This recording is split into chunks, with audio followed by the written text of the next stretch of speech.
Hello, everybody, and welcome to our first Christmas 2020 commentary. Make whatever 2020 jokes you can make, but there you go.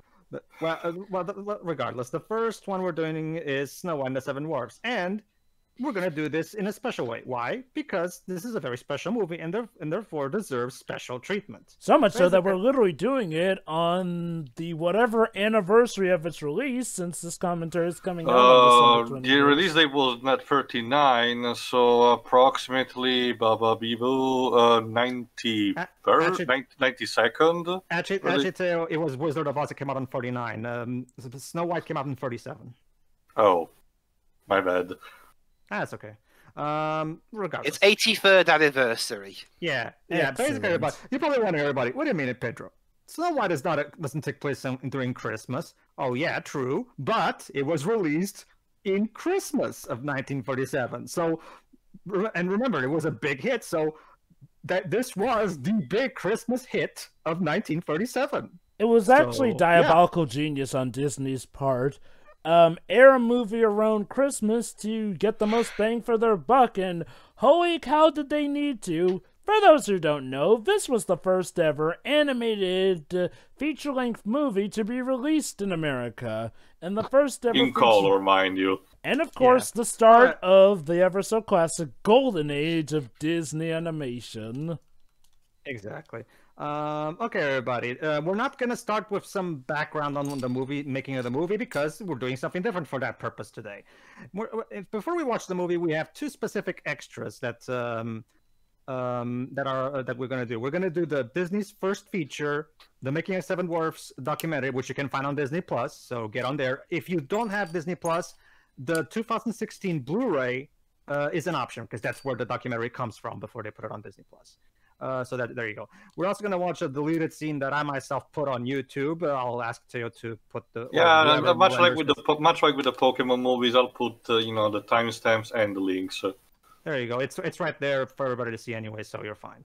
And after that, we'll do the movie. So, and as a result, we will not be doing any trivia stuff ourselves, because the documentary will take care of that for us. Well, I will include any. I've got no job. Well, I will include any trivia that this special doesn't include, and there may be quite a bit, but whatever. Let's see what this one actually does mention. So you may still have a job, Twibs. Sure, if that helps you. All right, first we're doing Disney's first feature, The Making of Snow White and the Seven Dwarfs. Again, go to Disney Plus and pause at 0 right before it even begins. You should be seeing a black screen, and it should be in sync with us. Everybody ready?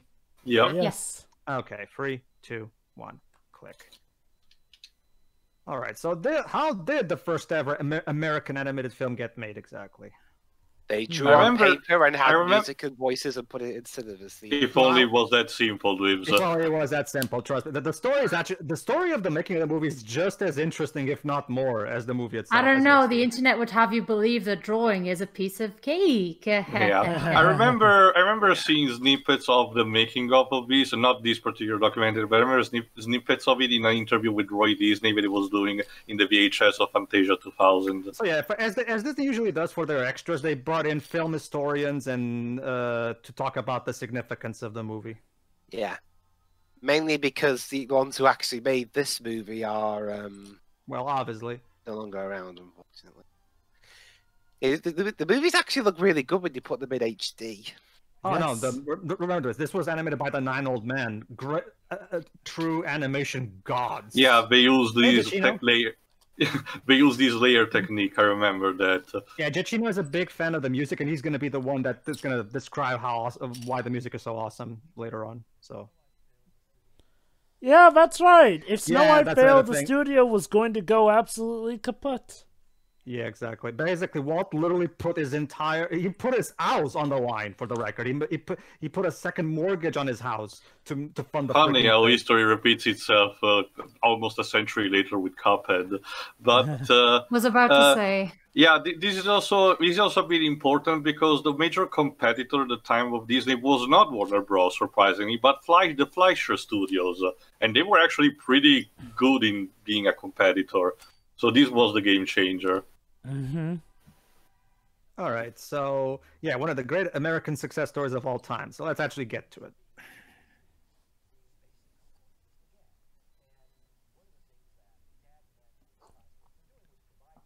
Mm-hmm. Yep.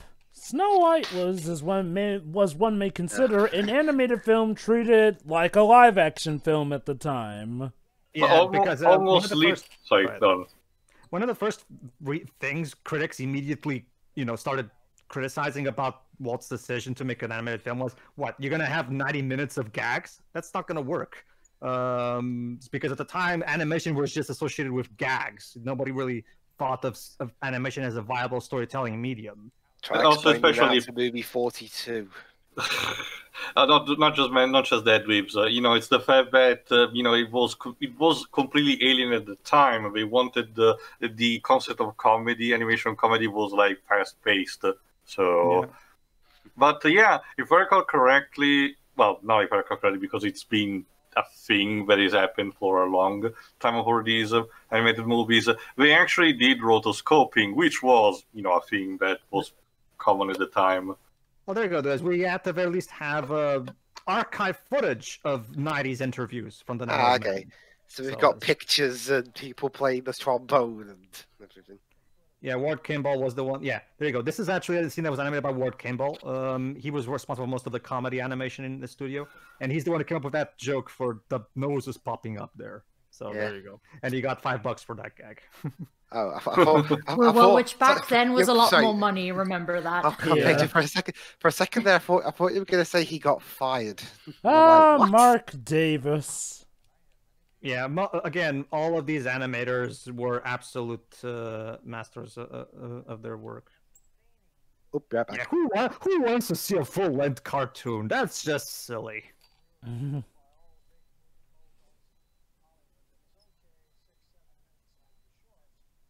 Yeah, remember, again, by the standard procedure of Hollywood, each second was 24 frames. Multiply that for 90 minutes of movie. Yeah, and people were actually concerned that the bright colors would hurt people's eyes, and I'm gonna bring up something about that when we get to the movie itself. Yeah, that's another thing. Can you imagine working for 4 years on a project that you're passionate about and having everybody in the goddamn world tell you that your project is a nice, stupid idea? Even your like those entire 4 years. Even your wife and mother. Yeah. Yeah, needless to say, a lot of people did not have faith in the project.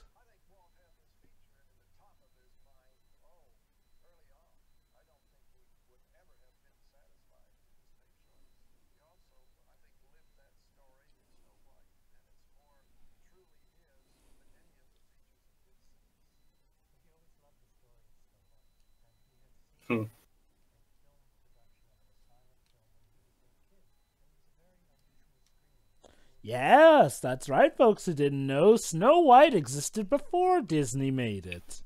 Well, that's. I mean, even the credits of this movie say that. They say yeah, it's based I on the know. original. I know, but you know the drill, Pedro. A lot of folks tend to mistakenly think that Disney were the ones who created a lot of these classic fairy tales.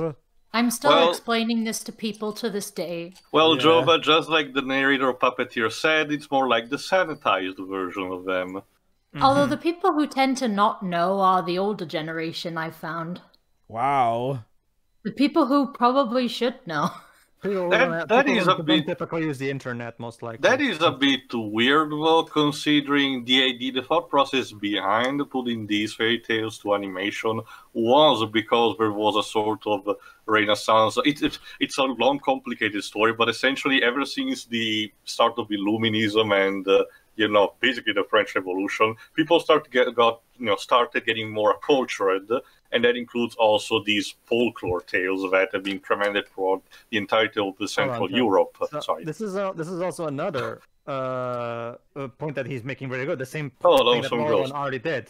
Because the shorts were awesome, but they were costing more and more and producing less and less money. So obviously, if they were going to actually get somewhere with that animation studio, they had to actually make movies that would be allowed to make a lot more money. So that's the thing.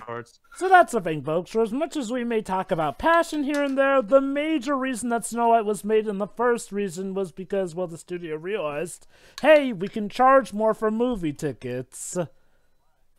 As usual, drove at the most innocent reason of all, money. I mean, yeah, I mean, money is, you can say that money is the root of all evil, but you can't deny it's also the root of a lot of inspiration. Not just that, we live in a capitalist society. I mean, it's just how it works.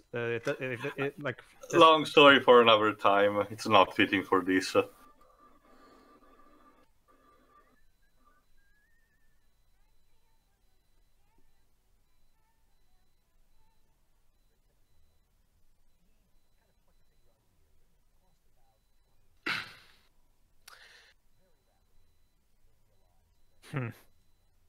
So, Pedro, this is basically the cartoon you're showing before the movie. Well, actually, there have been cases of making a featurette being shown alongside the movie in theaters. Yep. Like I said, I hope it was afterwards, because otherwise that would spoil the movie. Well, yeah. okay. like I said, at least in the VHS, but I think it was also in the theatrical release, there was this, preface with Roy Disney talking about the history of the company over the decades. Advertisement for dinosaurs. Yeah.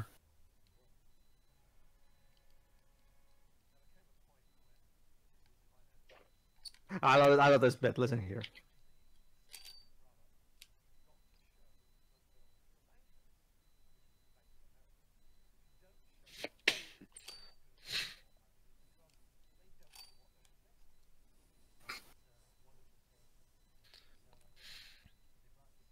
It's always about the investors. So there we go. Now we have to pitch this animated fairy tale to a banker. Let's see how this goes.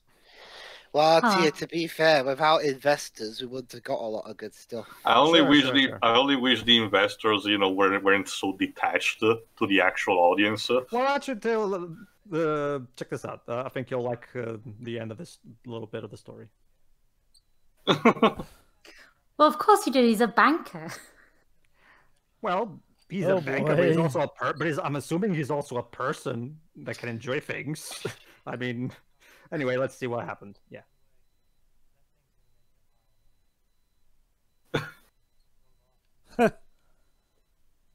Well, it seems like he liked it. Well, given what occurred, he was not wrong.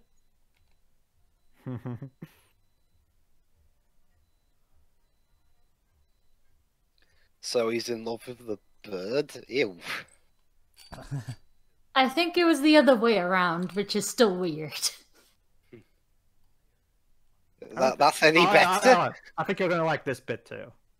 He talks about how it's the art style is inspired by European art. Mm-hmm. The Brothers Grimm? Oh, no. The Brothers Grimm were the masters of fairy tale creation. No, also they existed before the movie. Yeah, I know, they made the Pied Piper and all.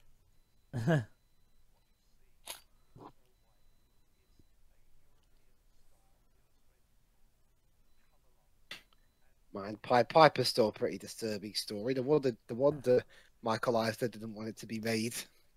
Again, Disney already made that as a short anyway. And they were originally going to make it into a movie, but that got turned into Home on the Range. We can all forget that existed now. We've watched it. Okay. Twice. That reinforces my point. 48 years old, huh?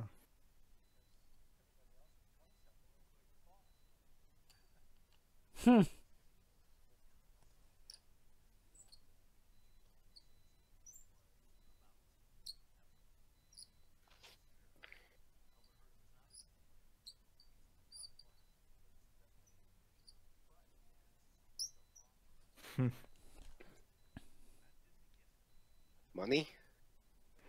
Talent. Yeah. Okay.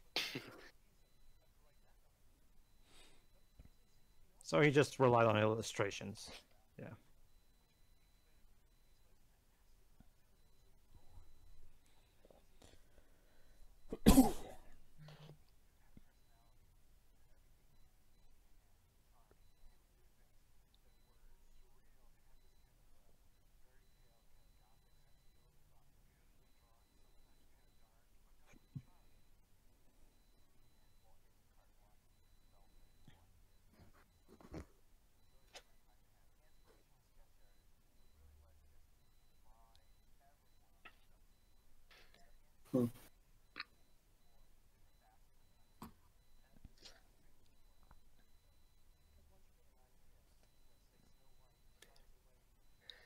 Snow White and the Huntsman. God, that was a terrible movie.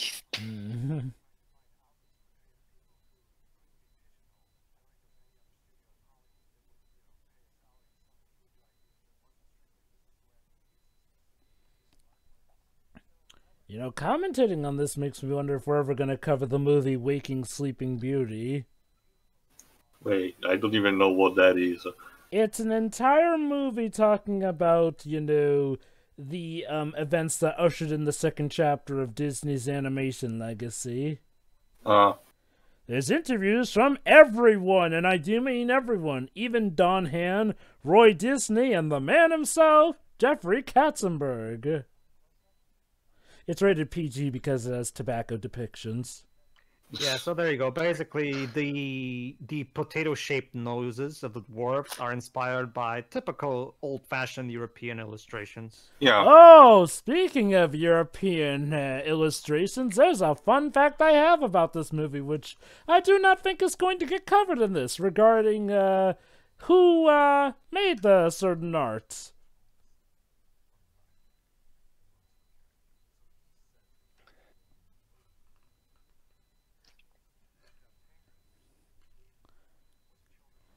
You know, it's sad. This is probably the best credit a lot of the makers of the film are going to get because, as you probably know, the credits to the actual movie are just RKO, really. Oh, is that Heidi?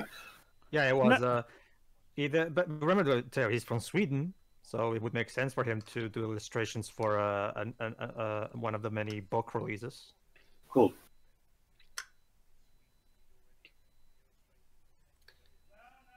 Oh, there you go. Yeah.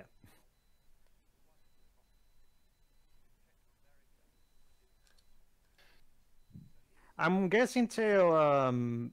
This kind of thing also was a big inspiration for Amano as well. Specifically, the way he draws, for example, the goblins, for example. Yeah, I can imagine that. Well, Yes. medieval times did have something like of a bestiary, quote unquote, of what we consider mythological creatures. So yeah, it's probably designed by that.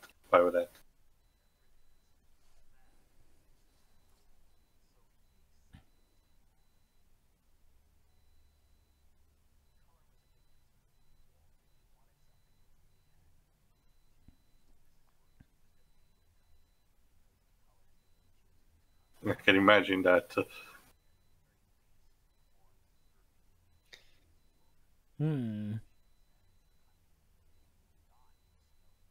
So there you go, Theo. You can thank this guy for how terrifying that sequence is. Fantastic. I mean, congrats. You're I know welcome, sir. you're a talented sir, but you still traumatized my childhood. And apparently a lot of people's childhood, going off of Oh, some can you specific imagine? trivia. Sorry. I don't remember actually seeing this film when I was younger. Well, we're about to anyway. I saw it as a kid.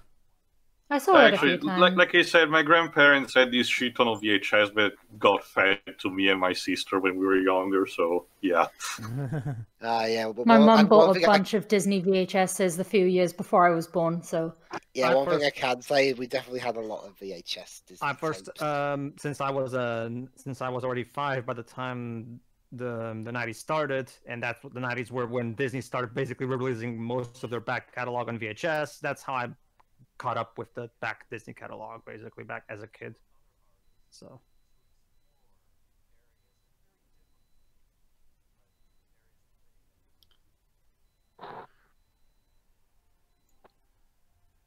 Mm-hmm.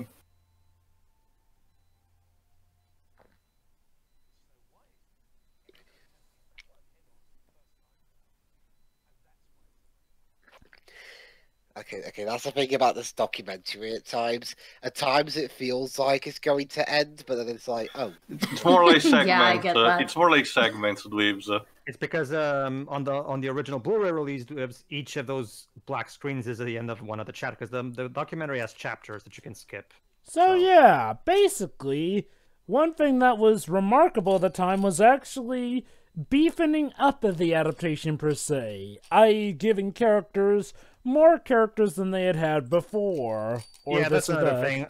That's another thing. For as sanitized as some of these adaptations would get, the truth of the matter is that when you go back and read the original fairy tales, they're incredibly What outdated. was more important back then was the moral that they wanted to teach rather than, telling an actual story. Yeah. And, regardless of being sanitized more so or whatnot, they did make some of the stories more coherent, or believe it or not, gave better character development The original, to characters. I'm gonna bring this up when we get to the movie, but the original fairy tale is pretty nonsensical when you, but you'll see.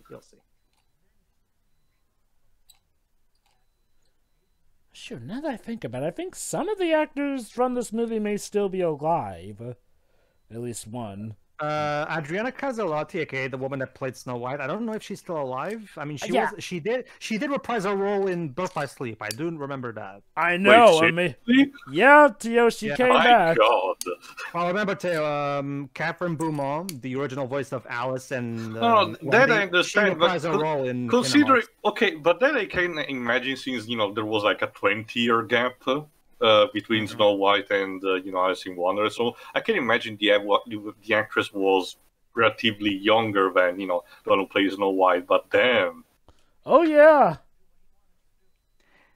heck, I mean a lot of actors are still alive amazingly and have reprised their roles. Like that tends to be the case with Disney. When they can get back the original actor, they'll keep that original actor till death do them part.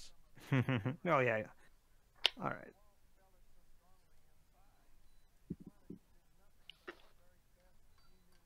Like no one ever had, yeah.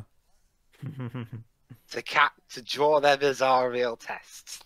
And to get the money is our cause.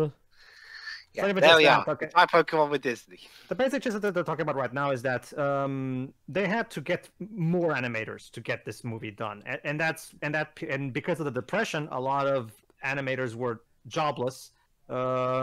So, and the Walt Disney company was the only one hiring for animators. And that period, it was when I tried some of the all-time great animation masters of all time to come to Disney, like Frank Thomas, Ward Kimball, Ollie Johnston, and all of them were. There you go. There's Frank Thomas. There you go.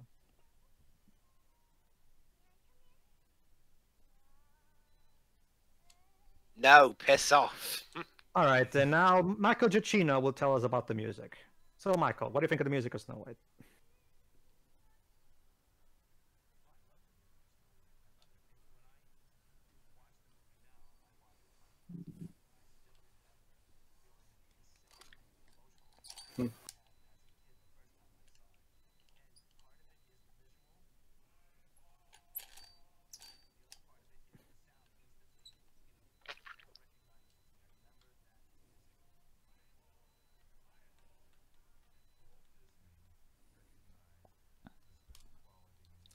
Who did the music for this film? They're about to tell us.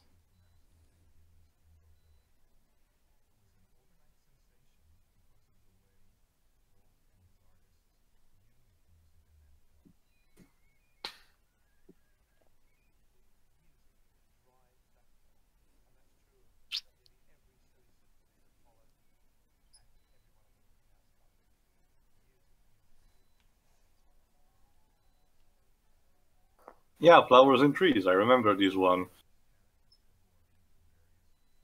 Even this one too.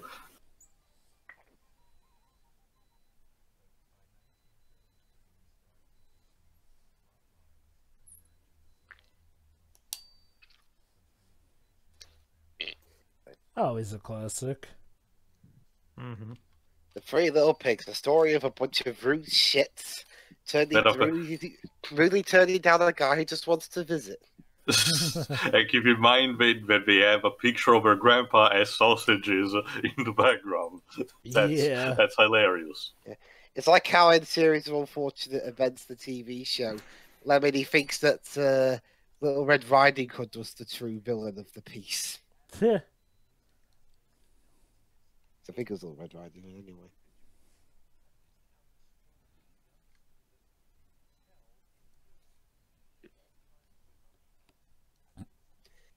Was Walt actually a musician?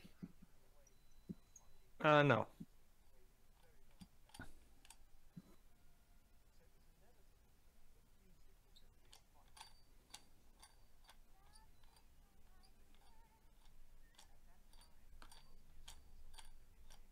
Mm-hmm.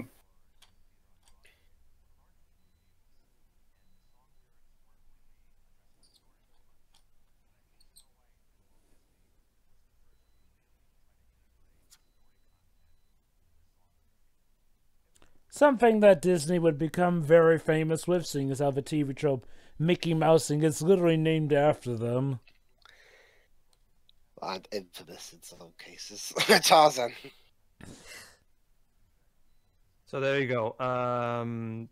It was there you go. As I said, Walt Disney. Well, this movie was one that introduced this idea of the songs in the musical being integrated with the story itself, rather than just being little songs that play. There you go. So this documentary was made for the 2016 Blu-ray, you say? Well, I'll explain in a moment. Give me a moment, because they're answering your question right now.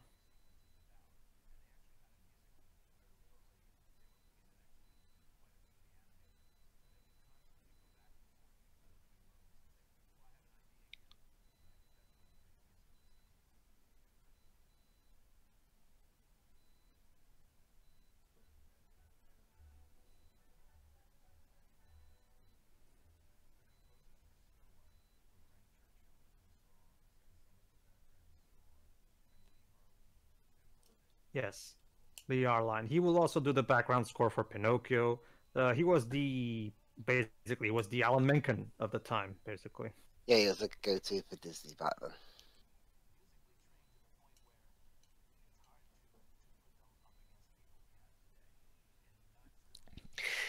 Yeah, actually, I wonder if like Michael Giacchino was still doing the score for I don't know, Rogue One and Disney said, can you answer some questions about Snow White? But he only gave you a week to do the movies. Questions about Snow White, damn it. Does he also show up in the Sleeping Beauty featurette? No. Ah.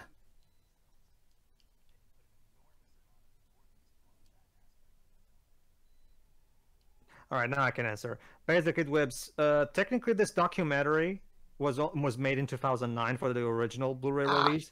However, the version that got released in 2009 Blu-ray was a cut 15-minute version. What we're watching here, and it's now on Disney Plus, as you know, is the extended version that came out in 2016 with the new Blu-ray. So that footage of Michael was recorded in 2009. So at the time, he was probably recording up Star Trek or something. Or up, most likely. Well, I don't know. Wasn't Up already out by that time, seeing as how it mentions Up in the featurette bits anyway? Well, 2009, he had films like Star Trek, Up, Land of the Lost, and Earth Days, whatever that is. Uh-huh. Oh, excuse me.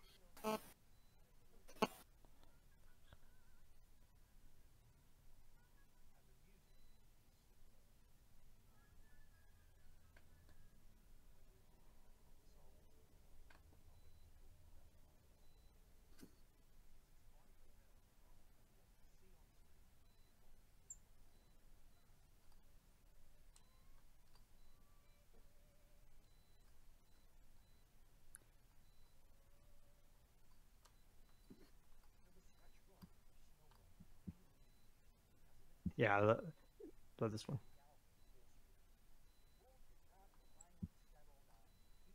Oh boy, here we go. Yeah. Imagine if he named one of them Crappy. Well, actually, Brian Sibley, he's about to tell us what all the possible names were. So enjoy. This should be fun. Oh. Wow. Beautiful. Scrappy.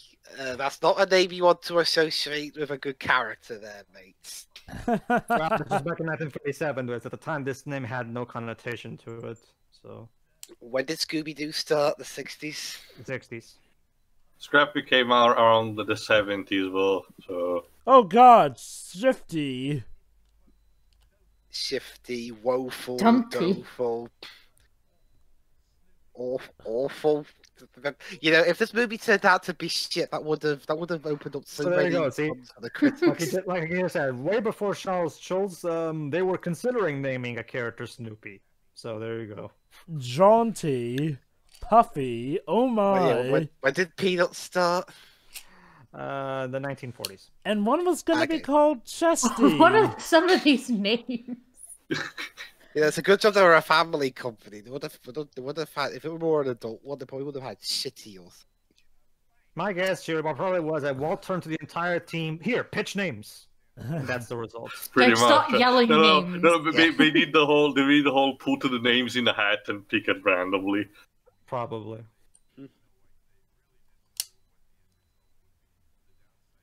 Yeah, that's another thing. Yeah, for as much as we were talking about the whole money thing, the truth of the matter is that they didn't know if this movie was going to make money. I mean, yeah, they were thinking that potentially it could make them a lot of money, but at the same time, there was always the constant fear that this would be a gigantic bomb because nobody believed in this movie. Disney Would anybody even come see it? Disney nowadays are a company that can tank a hit or a loss. But back then, if this movie failed, we probably wouldn't have Disney now. No, we wouldn't have it, period. We wouldn't have probably the Fleischers will still be around instead. Huh. Yeah, could you imagine? Yeah, a Fleischer Brothers movie, The Lone Ranger. All right, I love okay, this that could have worked. True. All right, I love this. But Walt Kimball is about to tell us something that I find really cool here.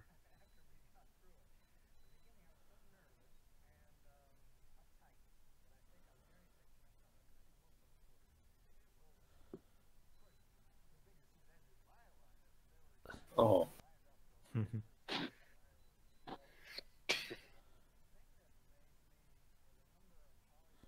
Here you go.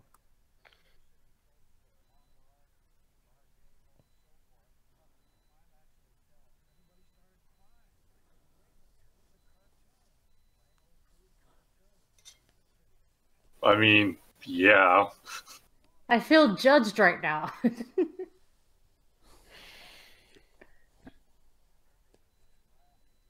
I don't think this movie made me cry, though.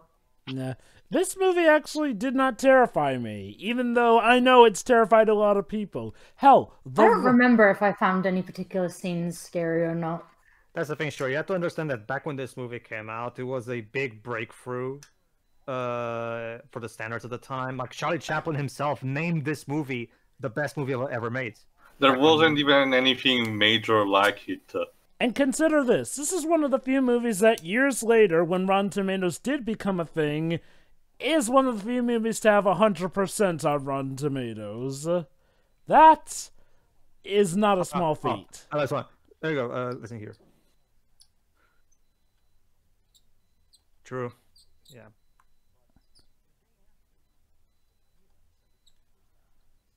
Mm-hmm.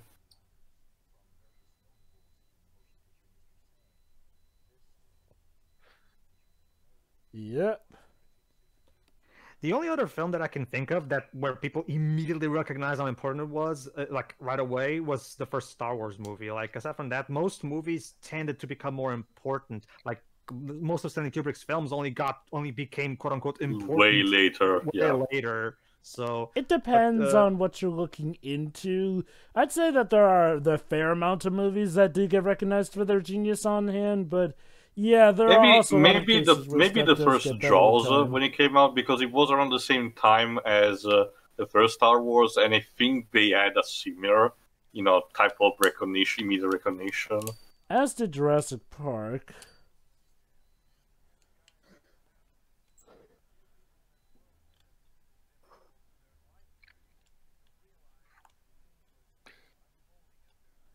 Ah, yes, the construction of Disneyland.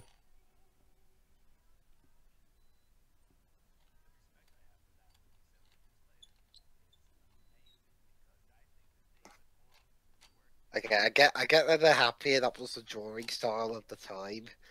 But some of them look like they're more high than happy. An emotional high. Yes. Yeah, because we at the Walt Disney Company do not condone drug use. Now, there are various, like Sheila just said, there are various different types of... Oh, there you go, Tail, here we go.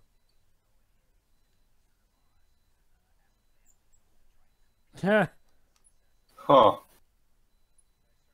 So there you go, another example of what I keep talking about, how good competition is. It was because of that we got Wizard of Oz, and then Star Wars, and then whatever. So. Well, Star Wars was more like a pastiche of literally everything, like Kurosawa movies. True, So, but it also took a person from Wizard of Oz with the monkeys. Sure. Flying monkey.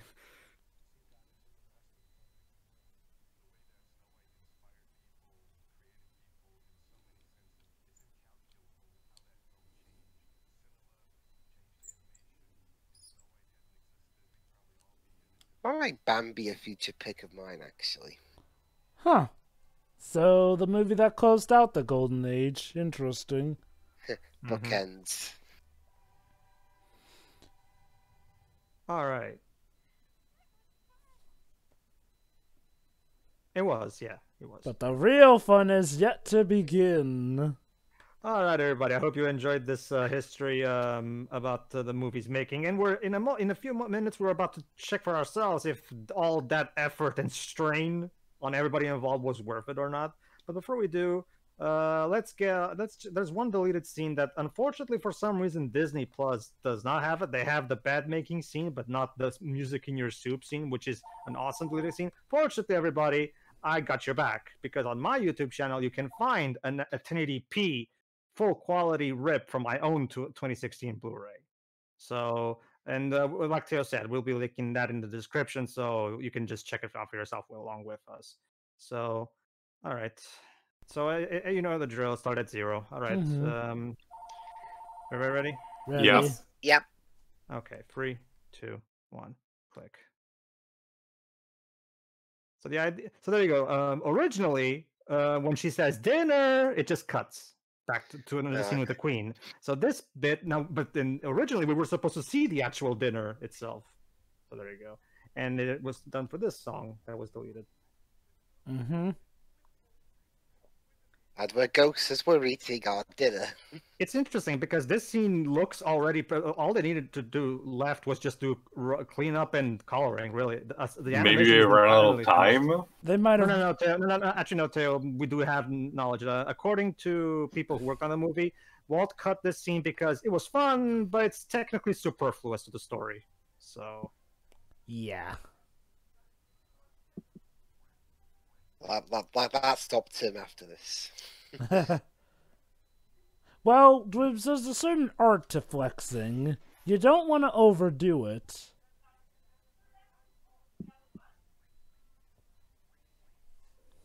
in fact, here's another thing. You guys remember how Dopey gets a bar of soap inside his stomach? Yes. You might remember how in the final cut of the movie, we never know if he actually got that out of his stomach. You know, that might kill him. Well, it's still stuck in him somewhere. Well, that's appreciated, right? That's because it's this deleted scene that explains how that turns out. So there you go. We even see, of course, now that Grumpy has finally recomposed himself from what the other dwarves did.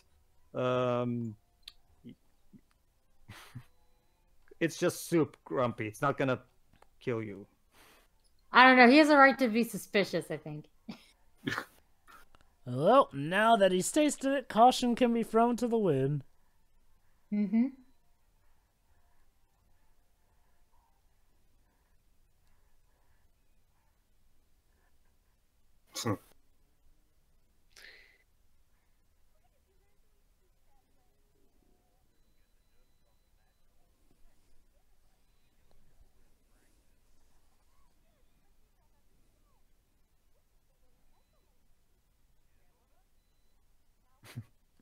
What the hell are those?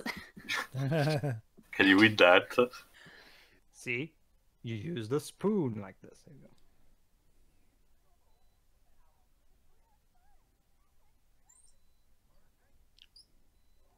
Yeah, if anyone ate like that, you know, by the time you got halfway through eating like that, the soup will have gone cold.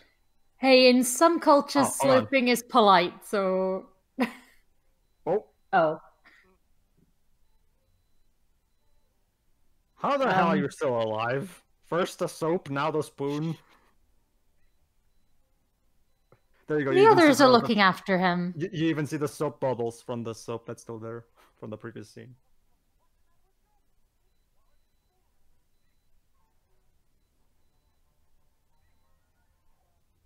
So there you go. In this deleted scene is where we address this. So there you go.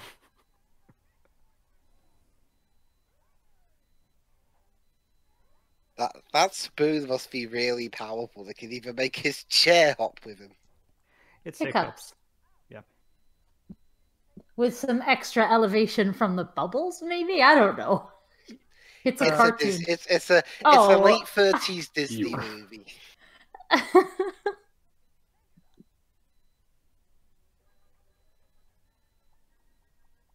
How the heck are any of them alive? Yeah, because this works. Sure, why not? I mean, if anything else fails, There you go. Both the soap bar and the spoon. There you go. See, Nice job. There you go. So there you go, everybody. If you ever wondered how the hell did Dopey got that soap bar out of his stomach, well, now you know. Thanks to I finally can have closure on that. Remember, kids, if somebody's choking, you kick them in the ass. No, don't do that. Don't do that. Yeah, do not do that, seriously. And now, our feature presentation. Watchova says.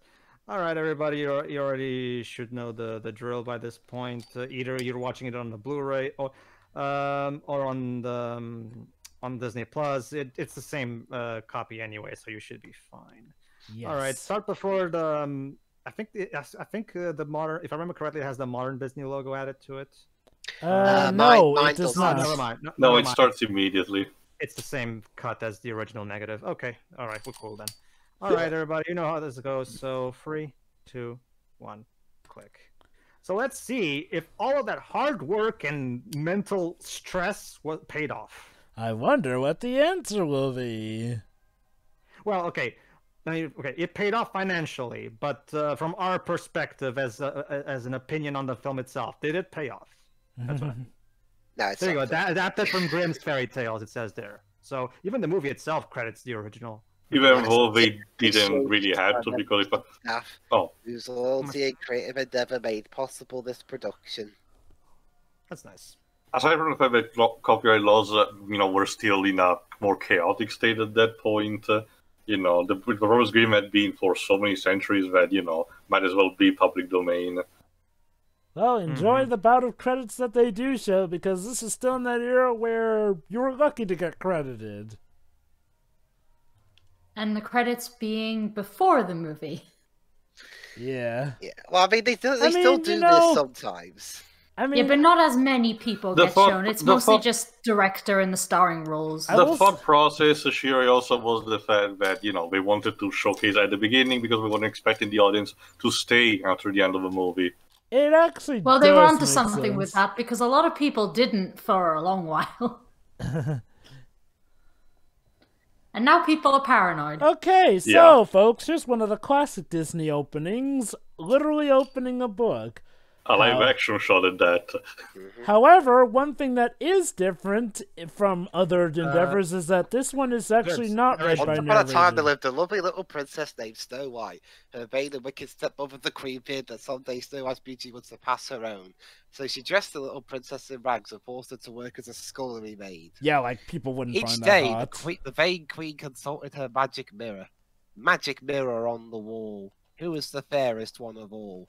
And as long as the mirror answered, "You're the fairest one of all," Snow White was safe from the queen's cruel jealousy. Indeed.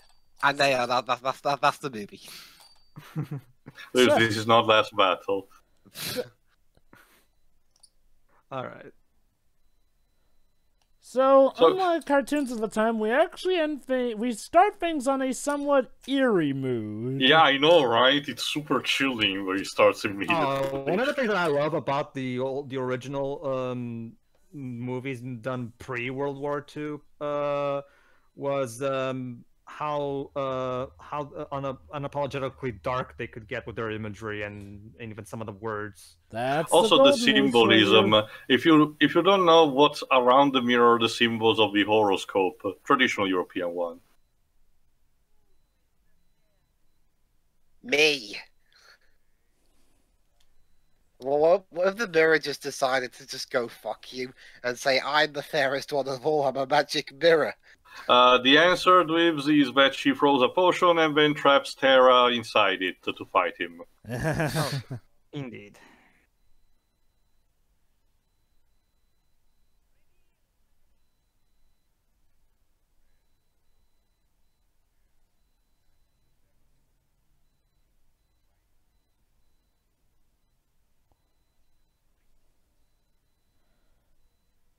Well, it's perfect to release a movie called Snow White in December, because it'll definitely probably be snowing.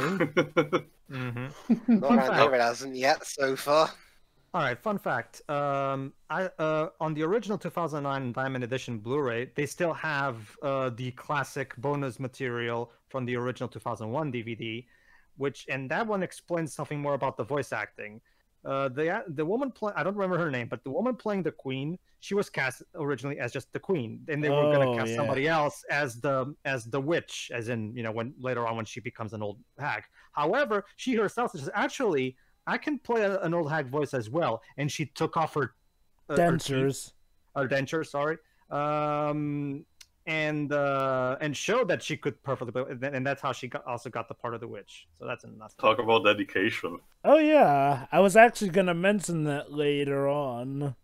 Oh, that reminds me, you had something to say about the art director that we talked from before, Joe? Oh yeah, so this movie, when it came out, got quite a bit of fan art.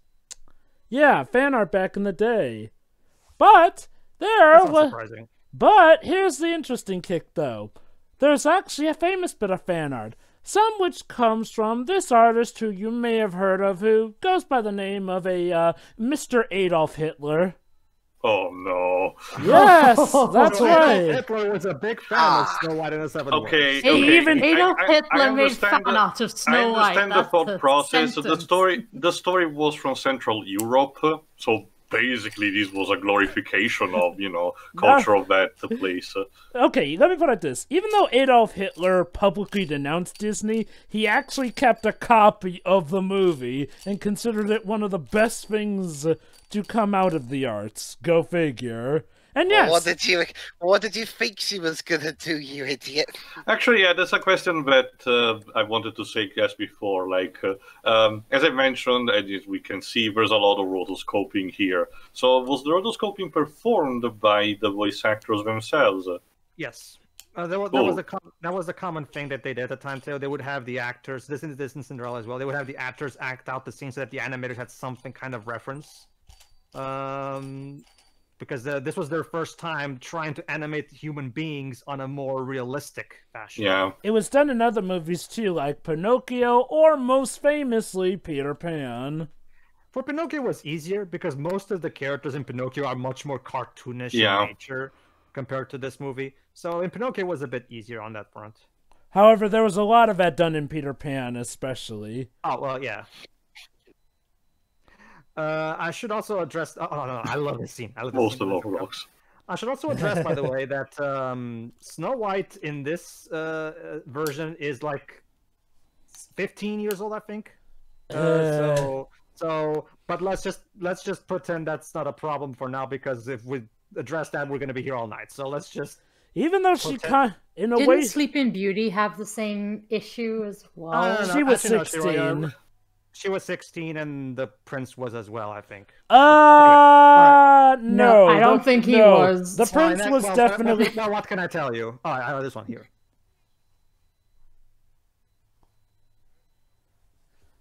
I could see us making a movie about this guy, sure. Oh.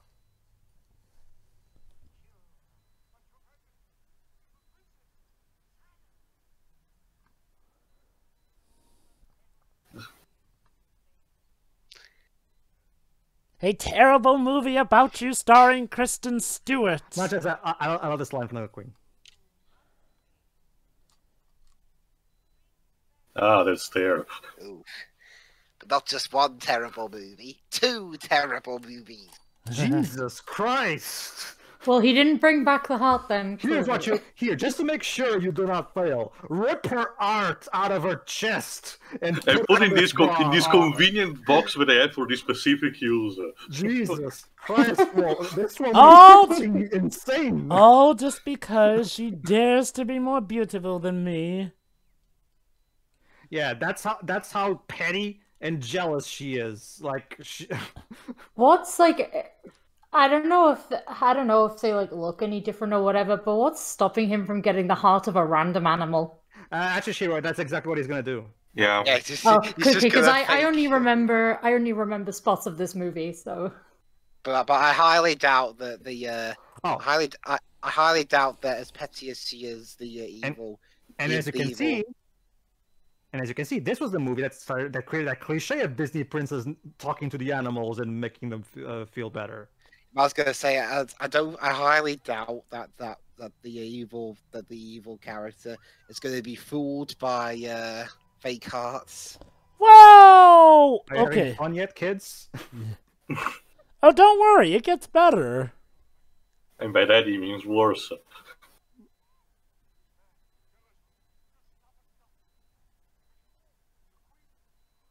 Yes, your stepmother is evil. News at 11. Wait, I've only had a few seconds to process this. also, Well- I'm a child. Don't worry, just run into the very scary forest. I'm sure it'll be fine for you there. Yes. Okay, so I have a bit of fun trivia involving this scene here. Needless to say, this movie scarred a lot of children. Okay, in fact, funnily enough, regarding the wood scene, get this, the wood scene was actually noted for being extremely scary to audiences during its initial theatrical run. So scary that some people even rushed out of the theaters in anguish during it. Oh, but it gets even better. In fact, the film was screened at Radio City Musical. Oh. The logs turn into fucking crocodiles. Jesus. Yeah. This is a magical forest. Right, carry on, Jova. She might be hallucinating. Poor dear. I think okay. Later on, we're gonna get a line that kind of implies that this is all her imagination. Like her fear. I always Yeah, thought pretty about much. that because fuck. Give me a minute, sorry. Yes. Theo's Kevin has stopped working. Please Okay. stand by Oh for my god, details. there you go.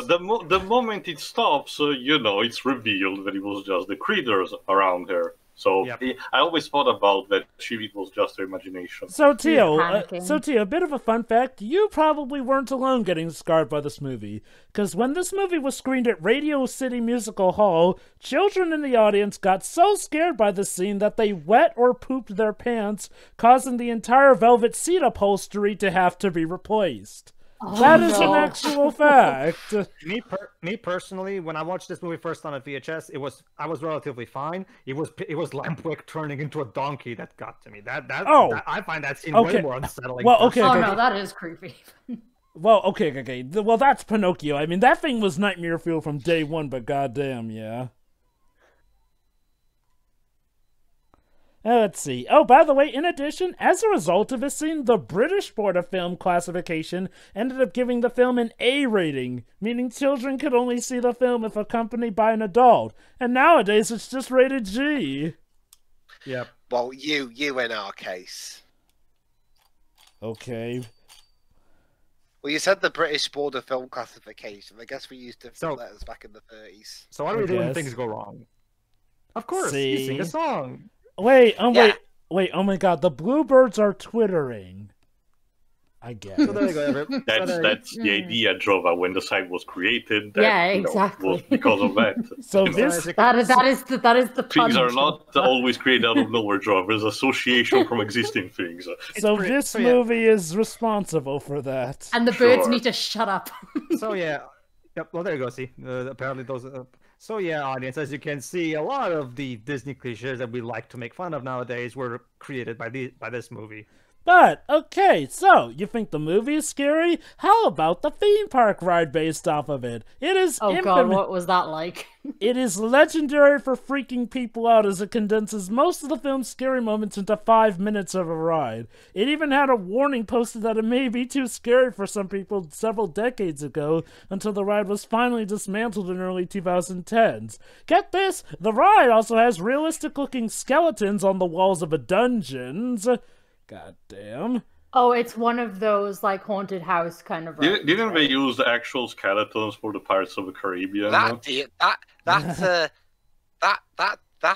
little guy there would grow up to be Bambi's mum. Well, actually, yeah. These are the same animators that animated that movie, so yeah. Well, yeah, both were Golden Age pictures. Yeah, believe it or not, folks, we're not exactly doing things chronologically because this is our second Golden Age commentary of Disney's. The first being Fantasia. Yeah, but this was the first ever. I'm surprised Disney never made a direct-to-DVD sequel of this movie. Actually, Dibs, they were planning to. Why they didn't? Well, you have Disney Princesses, the Disney Tales short, Follow Your Dreams to thank for us not getting one. Let's just also say one of the scrapped pieces for Fantasia 2000 was also supposed to be a sequel to this, but more on that for that movie. But yeah.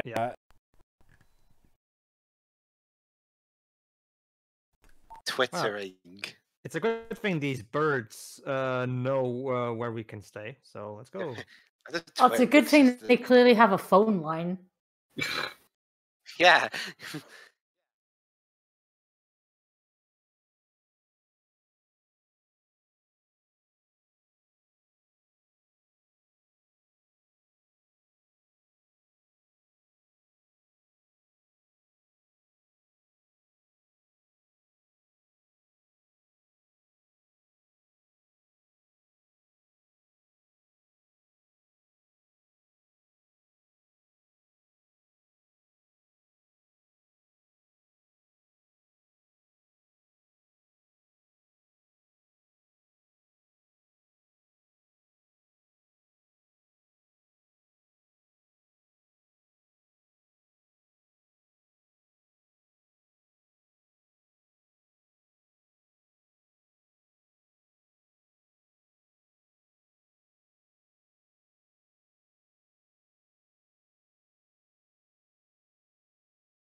Always fall into places easily. Oh, hello! Look at that, a little cottage. How was Bambi the end of the Golden Age, as you said earlier? Okay, let me put it. Hold on. Okay, let me put it like this, Dwebs.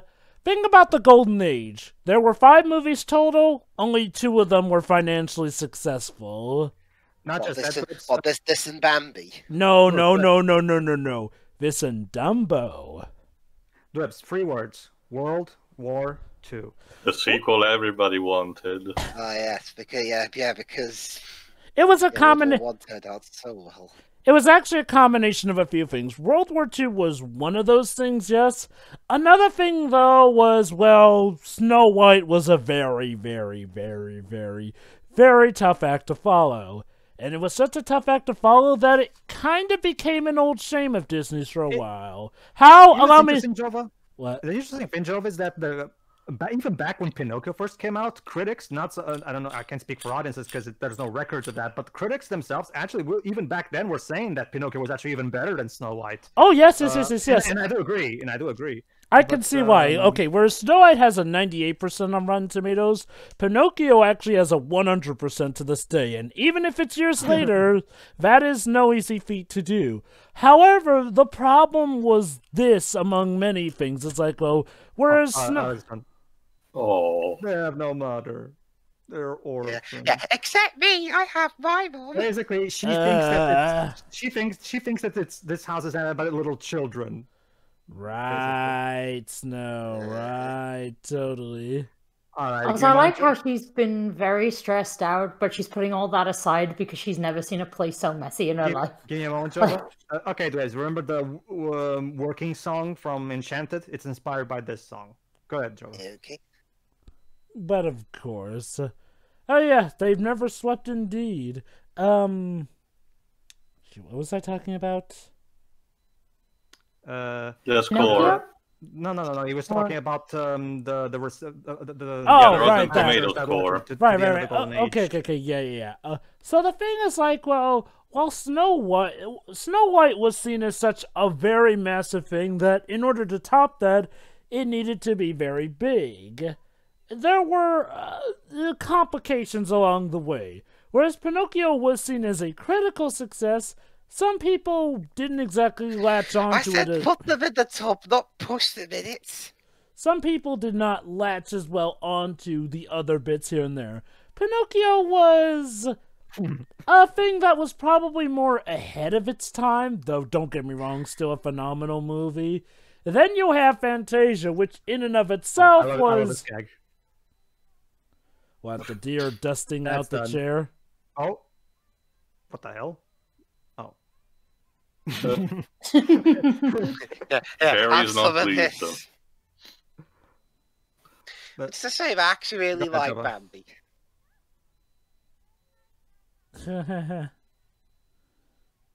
But a lot of people like to say, to joke about, Snow White is trespassing private property. Well, to be fair, she did knock and asked if she could come in. But no one said anything, so she didn't have permission. So basically, hey, Yeah. hey kids, what's this heartwarming movie about a trespasser? I mean, this is very common in animation at this point. Like, nobody cares if you're home or not. Yes!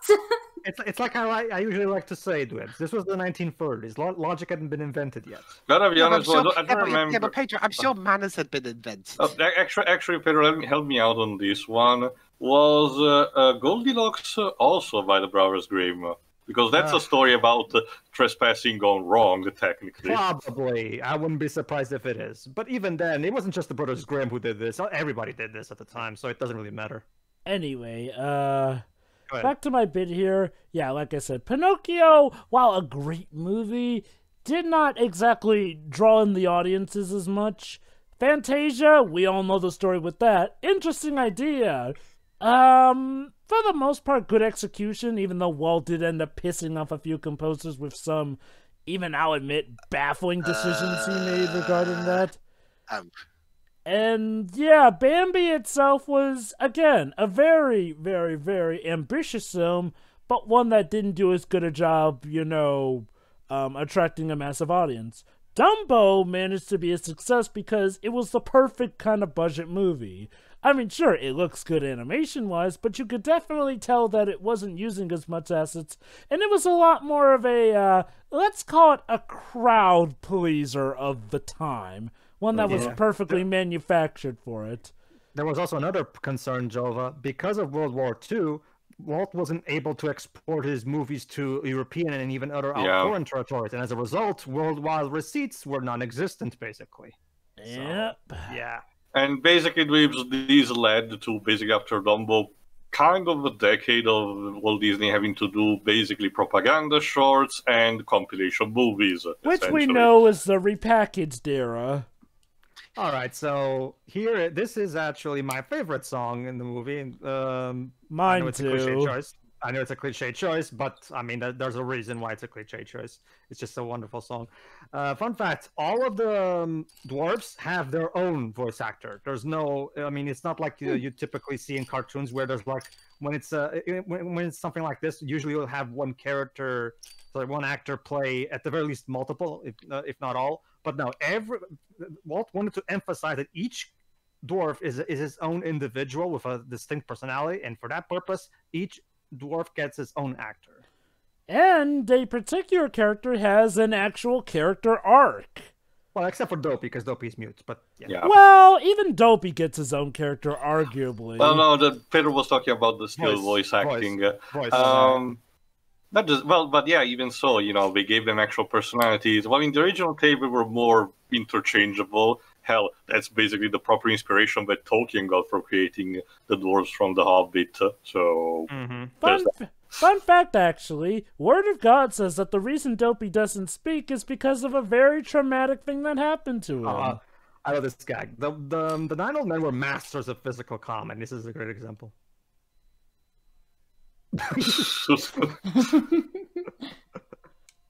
Yeah, lock the door. I love what it does here as well. Yeah, let's leave the key right there. Perfect. I'm sure nothing. No Maybe one they're the goes only to ones who it. come out here. I don't know. Yeah, maybe we didn't waste time singing as you were going back home. You didn't notice that. Well, they've got to keep themselves entertained while they're going. I mean, it's a long way. Well, I doubt they'll find much reason to be entertained when they find that all their plunder has gone missing. Well, they can't. They don't know that yet, do they? Yeah. They will the next day. But Then- yeah. then they'll be singing "Hi ho, our diamonds have been stolen." Close enough. Okay, so yeah, a bit of early installment weirdness though. This Disney movie actually does not have a villain song. No, the first ever villain song would be in Pinocchio. As of Angel, the motivation of the villain was explained in that opening text anyway. So it's not like there's that much material to make a villain song out of. Oh, you could argue there's still material to make a villain song out of, but you know, like I said, it's an interesting early bout here. I am the queen. I'm petty and mean. No, Dweebs, that's Tron Central Park. I know, the Queen of Mean, literally. Wait, that's actually a Speaking of song. that, and yeah, like Walt Dwibs, said, the you were names there fit for that personality. commentary. So yeah, the names fit Sneezy, personalities, like Walt Dopey. said. Actually, one has to wonder: are these guys? Very rude. Are these Fun guys? fact, sorry. One has to wonder: are these guys brothers or just friends who live together? Supposedly they're just friends. I mean, they never actually addressed this. Oh, don't okay, remember. I okay. always thought they were. I always thought they were siblings. or Okay. Them being friends would probably explain this better because apparently Word of God says that the reason Dopey doesn't talk is due to a traumatic event that involved the loss of his mother. Fun fact: when it comes to those names on the beds, because this was pre-World War II, so they were allowed to send the movie overseas. The animators actually went out of their way to make alternate versions of those beds for the different languages. There's no Portuguese beds, but there's Italian, there's French. So I mean, nowadays, do they still release the foreign versions of these beds in recent? I gotta be honest, I don't remember this detail. I There's mean, four tortoise, by the way. I mean, there wonder was- I wonder if the foreign versions of Disney Plus have those. Probably not. Potentially. Most likely, what they do is they just air just have the original version, and they have subtitles in the specific language that you picked. That's To be most likely fair, what happened. I would not be surprised if they kept them since, like you said, they went to the original negative, so they probably have those foreign versions there anyway. That's just the thing, Jova. Yeah, they still have the original negative of the theatrical American cut, but who's to say they still have the original negatives for the alternate scenes? Because back in the day, Jova, a lot of times film companies would just delete would just get rid of negatives willy-nilly because silly them, they didn't think there would be any reason to save them, you know? Oh or yeah, archive but them.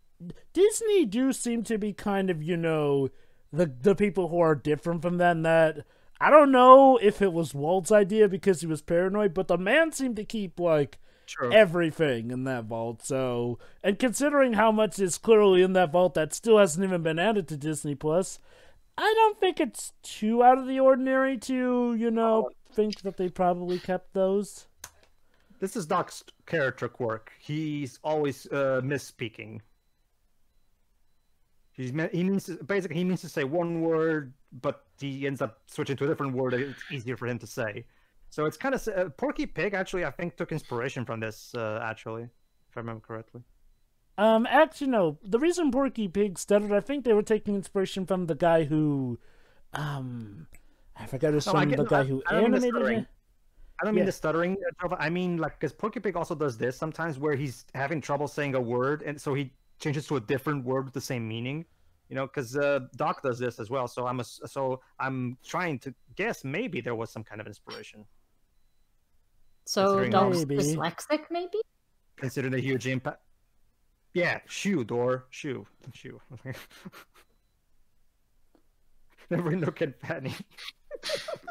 Yeah, just search everywhere like he just... Hello, birds. I hope they don't look up.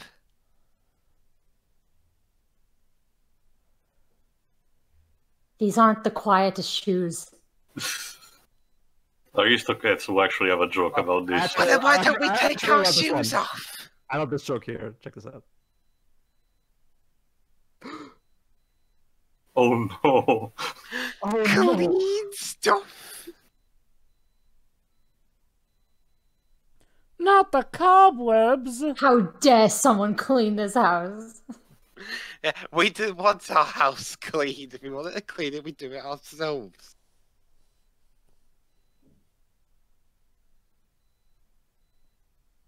Hidden, eh?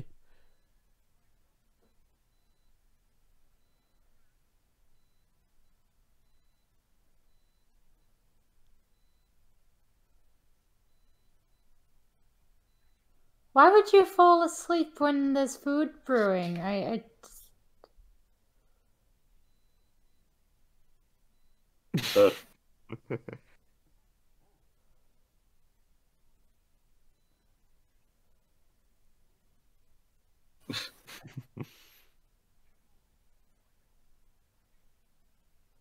And yet he does that anyway.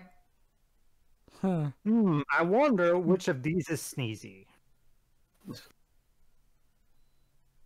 It's clearly the quiet one. Of course. Powerful sneeze.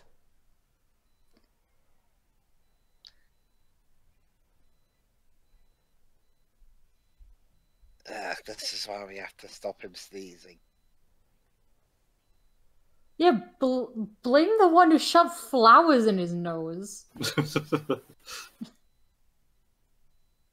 Yeah, apparently, if you go very long without sneezing properly, that could hurt.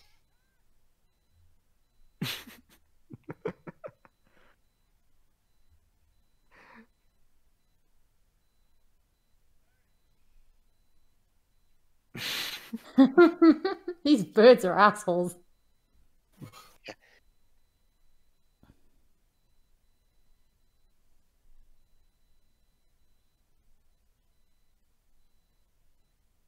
Who are we supposed to be sympathizing for right now? Hmm. The dwarfs who've had their home broken into, or the trespassers to just being dicks? So yeah, as you I can mean- see, everybody. Go ahead. Do birds really count as trespassers? Yes. I sure, whatever. Go ahead, Pedro. As you can see, everybody, yeah, the primary source of personality and humor comes from the dwarves, and that's why they're typically the favorite characters from this movie, myself included. Yeah, up, down. I actually like this one. Why does Dopey have to go? Can't you, Because he's the youngest one. can't we just draw 7 straws and see who draws the shortest? I mean, why does Dopey have to be bullied into going? Like, seriously. Because he does. Don't worry, they'll stick right behind him.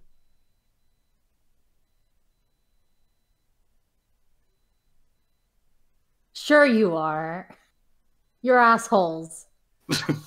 Well, I mean, to be fair, the house got broken into. So Yeah. they're sending the person off to the intruder who's least likely to kill them? Sure, why not?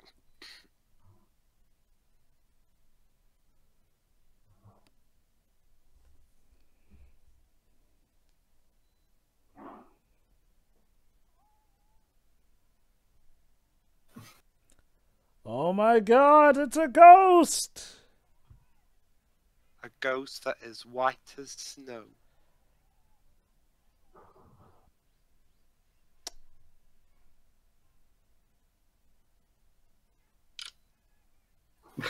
Yeah, see? Told you.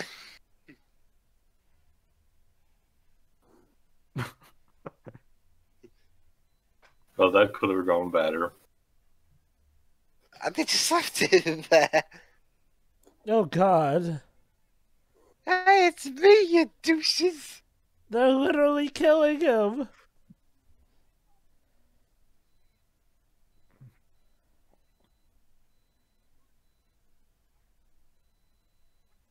It's me. Why do you hate me so? Yeah, still hits him. Bash, bash, bash, bash, bash.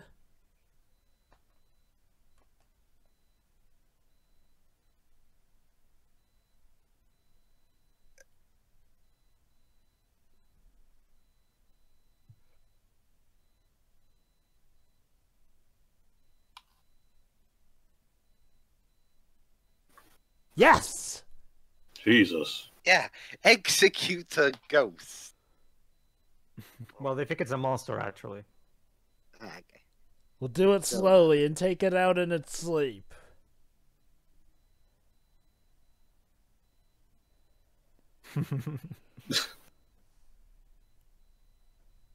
Carefully. Treat it like Old Yeller. What kind of way is this to sleep? I mean, I don't I can't speak for anybody else, but when I sleep, I don't suddenly stretch my arms up. It's more the fact. Well, okay, it happens, but it's more the weird fact the fact that it's slow. Usually, people who tend to do that kind of movement in sleep, during sleep, are actually very fast.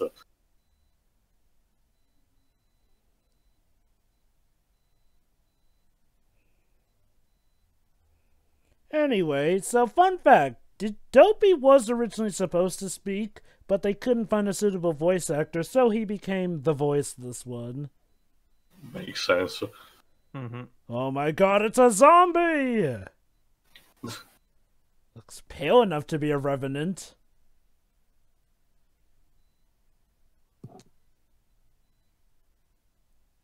I love the grumpy answer.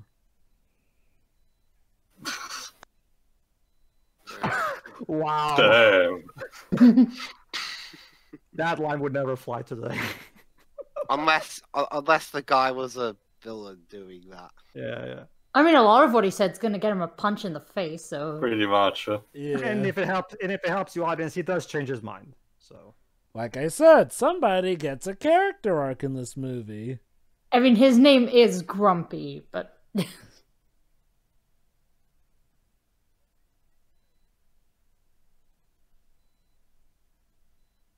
why are you covering yourself? You're dressed.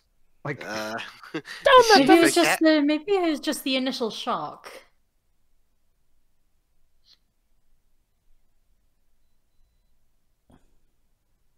You're in our house. Get out. I mean, 6 of us can talk, but don't worry, Dwebs. Grumpy's got you covered in a moment.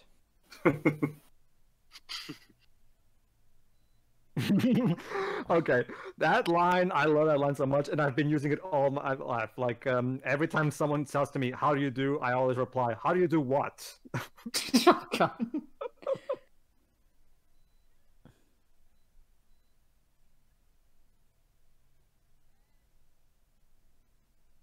And I know your name. You're a trespasser. Get out. No, we're not there yet. Clearly that one is Zippy.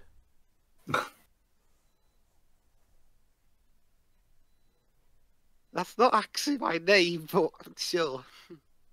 I wonder if he literally sneezed when he came out of the womb, and that's why he's called Sneezy. Damn, allergic reactions are not that high. Yeah, it's the horrible. Okay. That's the official explanation of why he's mute. Yeah. And now Grumpy.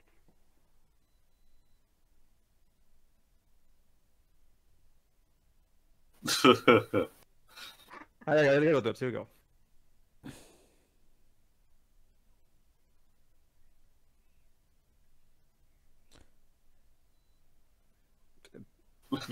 Yeah. So, yeah. Anyway, so, fun fact, actually, might as well talk more about the Dopey doesn't talk thing.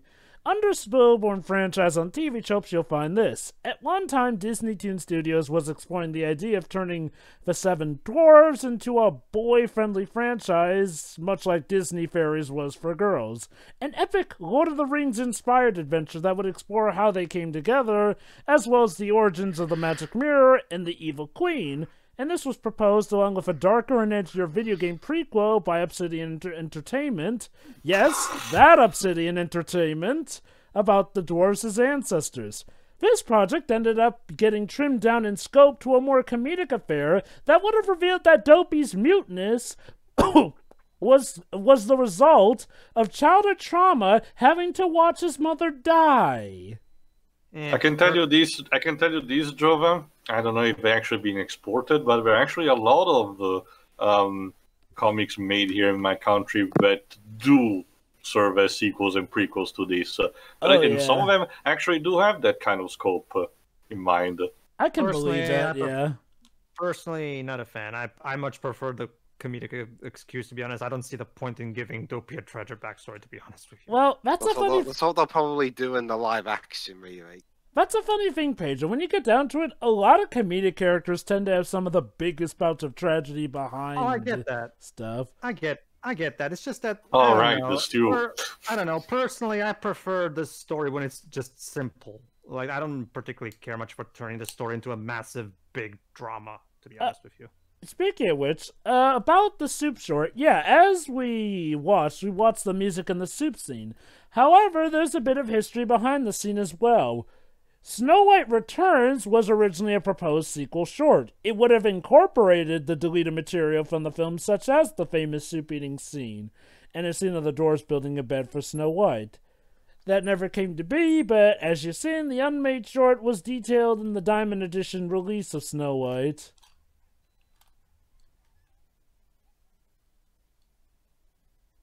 But we don't want to wash.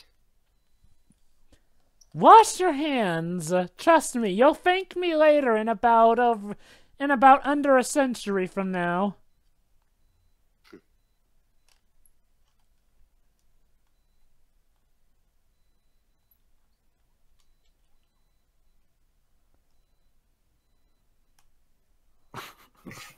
I don't think you understood what she meant, Doc.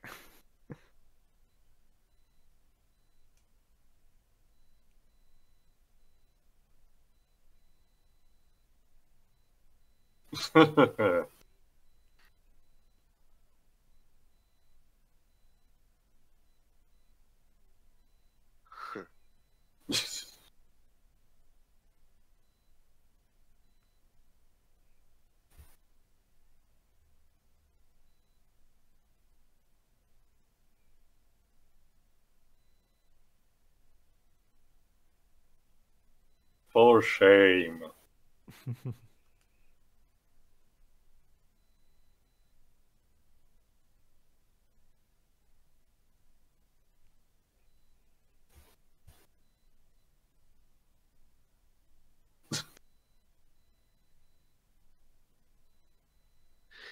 What? Oh shit! I didn't wash my hands.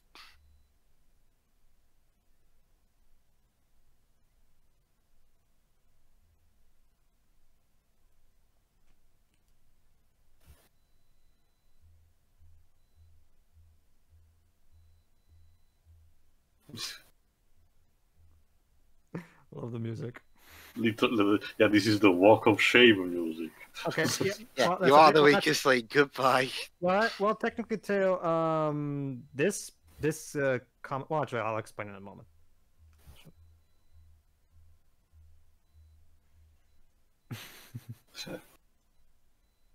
What about you, Grumpy? Aren't you going?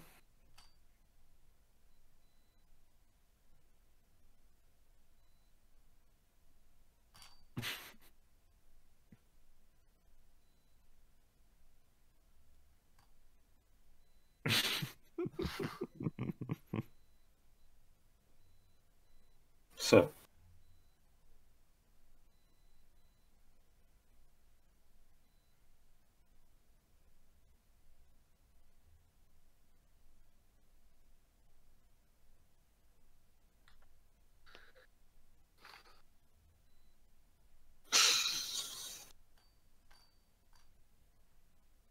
Come on, it's just water.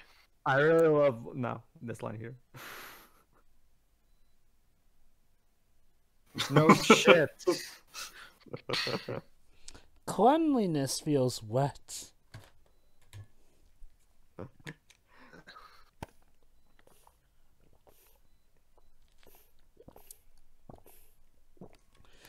Congratulations. By getting into the habit of washing your hands, you'll probably outlive most people in this time era.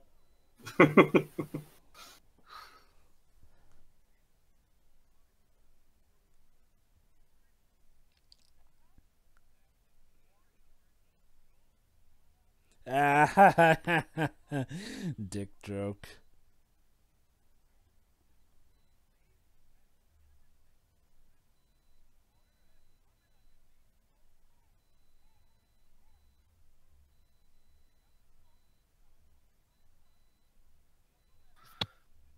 Fun fact, by the way, the actor playing Grumpy is Pinto Colvig. Who is Pinto Colvig? Well, you most likely know him as the original voice of Goofy. Huh. Yep.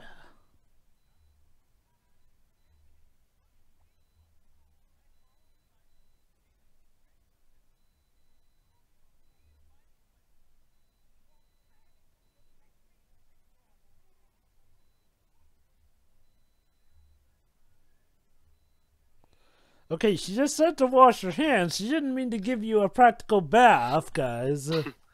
I mean, might as well try the full course. Yes! Washing his clothes will do wonders, Doc. Yes.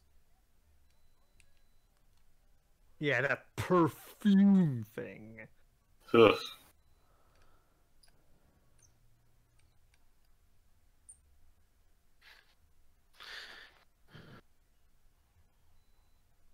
Man, the comedic animation on Dopey is so amazing. Like they completely make up for his lack of voice, because he's by far the most expressive animation-wise. Well, he kind of has to be. Mm-hmm.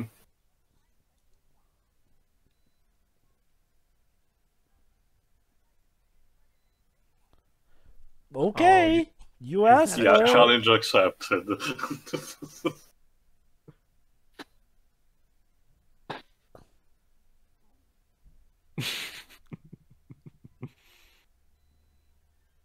I love this one.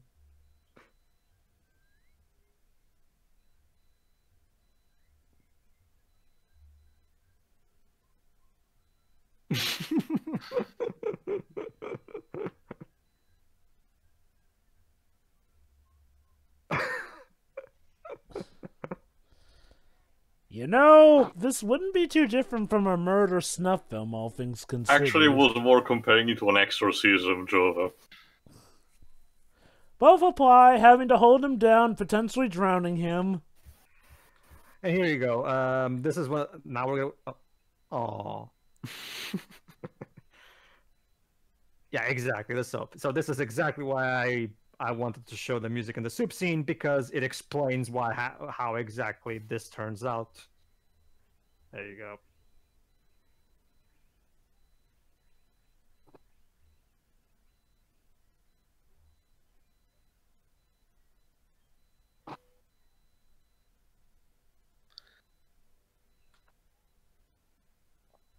Oof.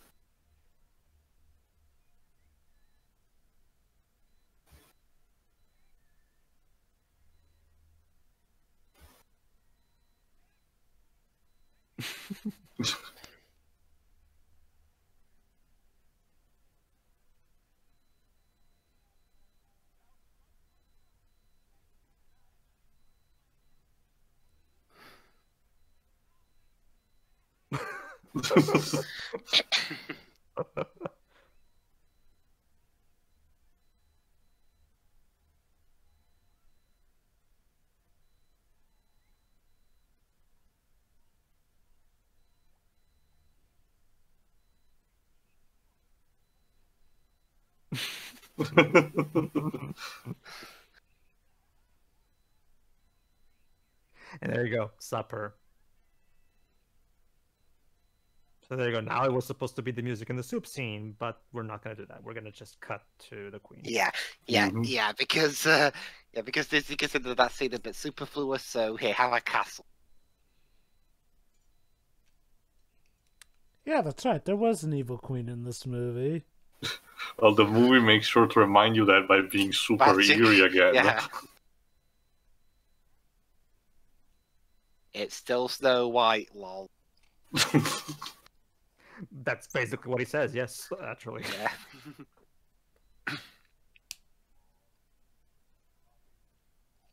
And then what the hell's in the box then? About What's that. in the box?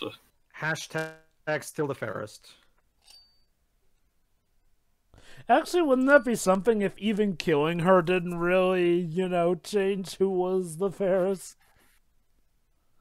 She would just kill whoever's next in the line. They took a pig's heart. No, Yes. real Pedro. What I mean is, well, imagine if Snow White was still the fairest because she still looks cute even while dead. Well, I'm guessing she's counting on the corpse decaying, and eventually that will destroy the fairest spirit. I'm gonna find that huntsman and condemn him to a box office bomb. There you go. That's the thing about the queen, Jova. Even though she doesn't have that much screen time, every bit she's on screen, she completely owns it and just makes it literally is a case of making the best you've got what little screen time you have. Why, yes. Come to think of it, this movie also influenced some minds of future ones. In fact, there was a certain kid in the theater who burst into tears as a child when he saw how evil the queen could be. That kid would grow up to be Steven Spielberg. Huh. He himself has this to say: one of the most frightening sequences in film history is the scene in which the huntsman comes to get Snow White, forcing her to retreat into the woods, which come alive and try to kill her.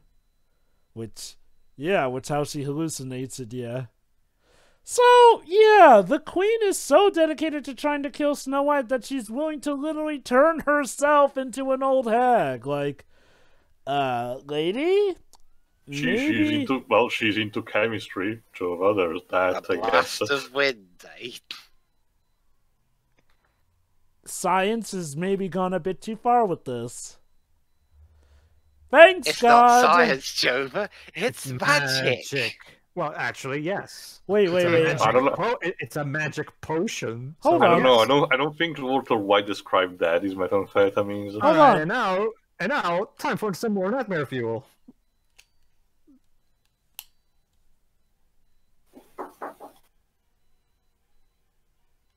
Bubbles. And a multicolored tornado. Why did I drink the potion? Yeah, you literally could have It's a just... disguise. According to her webs, it's a disguise, an elaborate disguise, because she literally transmorphed her own body, so it's the perfect disguise. Funnily enough, one could say that this is kind of karma that she's inflicting on herself. Now she literally is as ugly as she acted. Yep.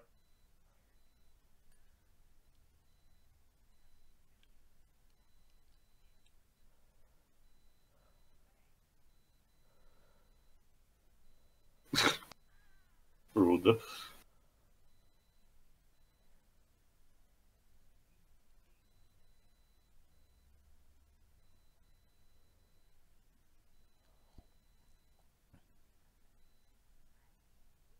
Hold on. I don't know where she delivers that. And she literally stares at the camera for that. I just hope I don't bite the wrong apple myself. Incidentally, later movies have gone on to make later Disney properties have gone on to make the Queen and the Old Hag two different people. If I recall correctly, she literally shows up as a separate character in some Italian Disney cartoon. I was actually about to get into that, Jova. This might as well. This is actually a good time to bring it up. Basically, everybody, this is actually a change from the original fairy tale. In the original fairy tale, when the queen heard that the huntsman tricked her, believe it or not, she didn't immediately resort to kill Snow White herself. instead, she she did, but not as a witch. Sorry, I misfought there. Oh yeah, she had multiple disguises. Her original idea was to turn into a comb salesman. Yeah. And create a magic comb where if you put the comb in your hair, you just drop dead. However, here was the problem. And the problem, if you take away the comb away from her, she immediately springs back to life. Ding. So obviously that was an incredibly stupid plan that was incredibly easy for the dwarves to solve. And that's probably why Walt cut that out from his adaptation, because let's face it, it's an incredibly dumb detour that really makes the queen look stupid. I think the second attempt was more had a bit more logic, actually having a string that literally chokes her to death. It depends. It's either a string or it's a corset that's meant to strangle her to death. Yeah. Which, given corsets... But it still has the problem of, if you remove it, it's undone. So might as well try to do something permanent. Which comes in place the third attempt with the apple.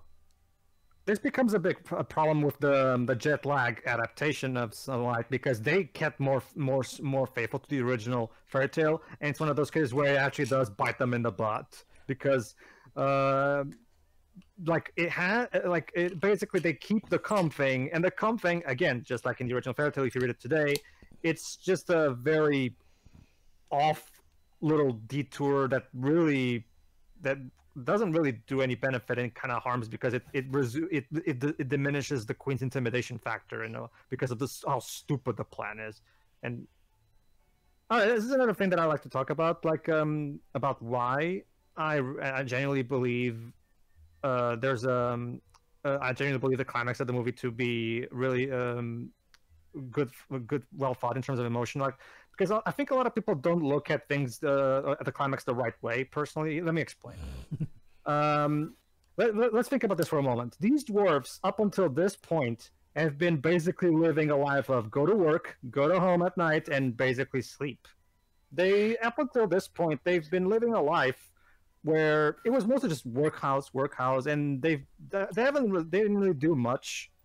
And so Snow White is actually brought a lot of color and life and color and cheer into their lives. Not to mention dignity, considering the first thing she does is literally cleaning her house and telling them to actually clean themselves. So it's just one of those cases where you have to look at it from the perspective of the dwarves, because I genuinely believe that I personally look at the dwarves as the main characters more than Snow White is, because they're the ones that definitely are benefiting greatly from the events of the story. Go ahead.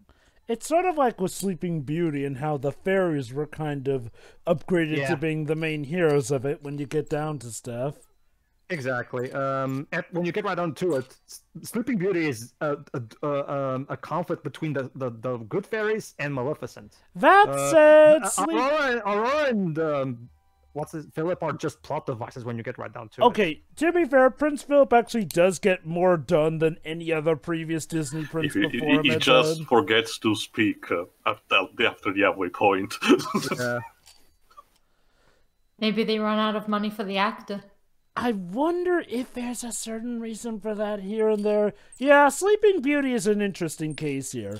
It's apparently the one movie that Disney really consider sacred enough to the point where no one was allowed to touch it for a Disney sequel. And that's saying something, because even Snow White and Pinocchio were supposed to get sequels, but not Sleeping Beauty, until it did with Disney Tale Princesses, Follow Your Dreams, in which case that would eventually lead to the Disney sequel franchise getting ended, because John Lasseter and company weren't too happy about the rule getting broken for an arguably pretty bad sequel, all things considered. So stupid. I mean, because when I think a Sleeping Beauty sequel, I think Aurora doing bureaucracy papers. Yeah, that's definitely that sounds boring as hell. I'm not kidding, by the way. That's the plot. Yeah. So that's actually the closest we're gonna get to Cinderella 4 filing royal taxes.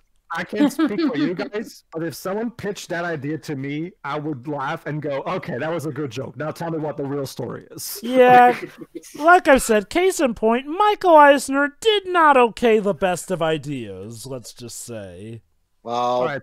yeah. Why do you think he's not? Why do you think he's not in charge of Disney anymore? Fun fact, So, actually, yeah. since I mentioned the... Oh, sorry, did you want to say something, Pedro? Well, right. Basically, they asked her. Okay, so she's telling her about her dream, which is of course when her prince comes in to take her to his castle and blah blah blah. You know, the high dwarfs again. So basically, she's telling. Think of this as her telling them, you know, her hopes and dreams and the story of her life. And of course, Grumpy's like, yeah, women. Bleh. Yeah, he's like, yeah, mush. Feelings and shit. Come on, What are these feelings? come on, come on, But Moki. Baka. I know. I'm not too keen on musicals, but this is a lovely song. Well, now the animals seem to be getting it on in the background here. All right, Jova, carry on. So, regarding Disney sequels, Snow White was originally going to get a Disney sequel. It was called Snow White 2. It was originally planned for 2000. Yeah, it was planned in 2002. It was about the evil queen's sister, Norris, learning Really? from... Just like Little Mermaid too. Too, really? We're doing that shtick again? And yes, it would have been about the evil queen's sister, Norris, learning from her magical crystal ball that the only way to make Snow White and her family leave the castle would be to kidnap her friends, the dwarves. She goes to the mine, asking the little men to help her find her way home, and pulls out 7 bags to kidnap each one of them. Only Dopey escapes from her claws by hiding behind rocks. Snow White, the prince, and their 13-year-old daughter, Rose, would have come to the help of the dwarves with the help of Dopey. So I guess that sequel would have actually tried to give Snow White a more proactive role in and of itself, which, okay, if it would have been that's surprising. Okay, you know what, to be fair, if it turned out like if it had turned out like Cinderella Free, A Twist in Time, I actually would not have minded, because Cinderella Free, A Twist in Time is a flipping awesome movie, and it's one of the few Disney sequels I actually consider better than the original. And trust me, I like Bambi too. I have not seen Bambi 2 yet. Bambi 2 is really good, but it's still not on par with the original, I would argue. Oh no, but I still think in terms of trying to live up to the original, it does a better job than most of them. Does a much better job than Fox and the Hound 2. I mean, look at the back. I mean, when you see Bambi 2, they actually do a good job replicating the background. They do, yeah, they do. And... I would like to mention something like, okay. So as we saw in the music in the soup sequence, yeah, they don't eat like gentlemen, but they're still gentlemen. I mean, they specifically said, no, you sleep in our beds and we'll sleep here. Remember when it was okay to fully showcase Christianity and stuff? Yeah, fat chance of that happening, woman.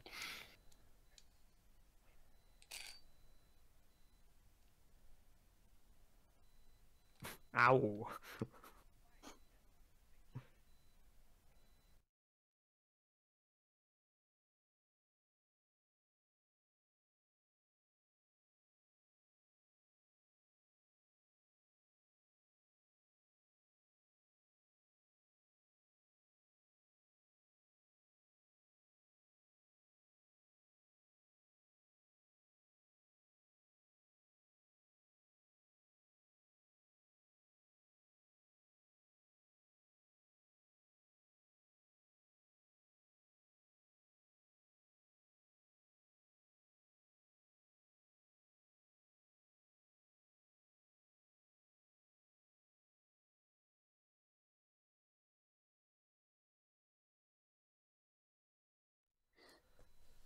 Tempted to say Thunderbird. Jeez, Oh, Dopey, God. Bit of an early countdown there.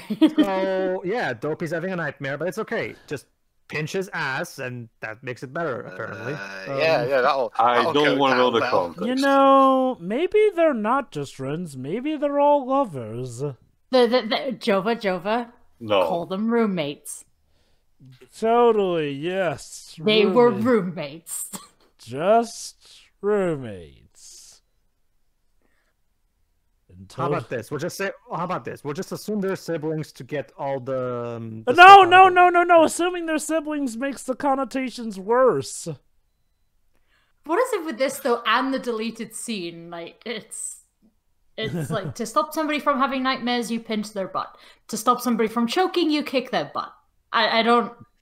Okay. They have a fascination with everyone's asses.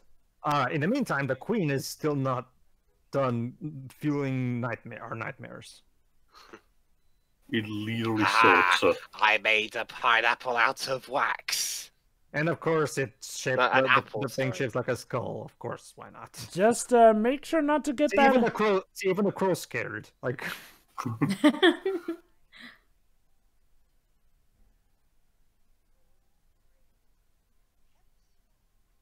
I love this one here.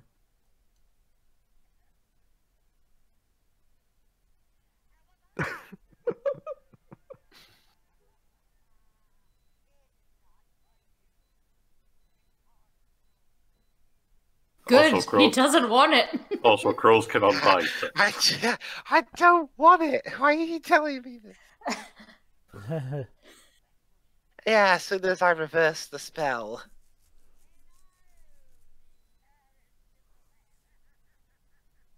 Why does she have to always stare at Yeah, the exactly. camera for that? Cover all your bases. That's the mark of a good villain. And this is another thing another movie that created the Disney loophole trope.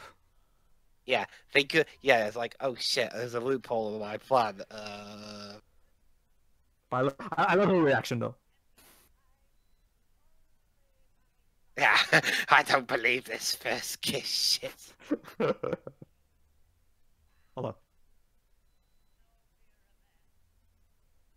Who do you think you are, the Undertaker? Jesus Christ, this woman is a complete sociopath. Jesus. Just a reminder, she is voiced by the same person who voices her queenly nature.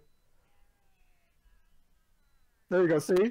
She literally goes, buried alive.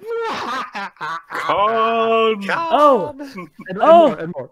Oh, goody. Now we're actually about to get the scene that made Steven Spielberg as a kid cry. Have a drink.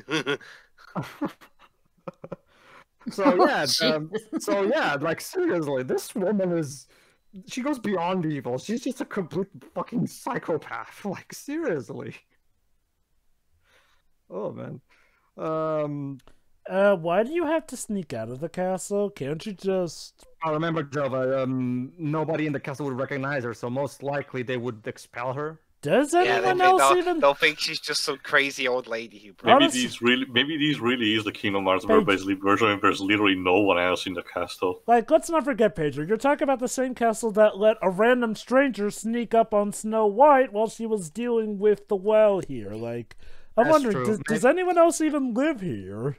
Again, Jova, it's the Kingdom Hearts version. Probably. Look at it this way, Teo. That means that Butterfly Sleep really got this movie down pat. It really is respect the spirit of the movie. I mean, there's nobody else aside from the main characters, just like in the movie. See? Anyway. Oh, there you go. The Jova, did you swallow a bar of soap? No. Are you sure about that? It's like in Dragon Ball Z Abridged, when Vegeta asks what soap is and he thinks he's awesome and eats it.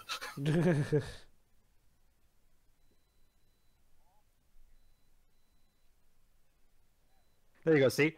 That line from Bashful really shows exactly what I mean, you know, like, yeah, like, that's why I find the scene really sad, because these dwarves have gotten such a dose of cheer in their lives after so many years, and to have that taken away from them at like that's just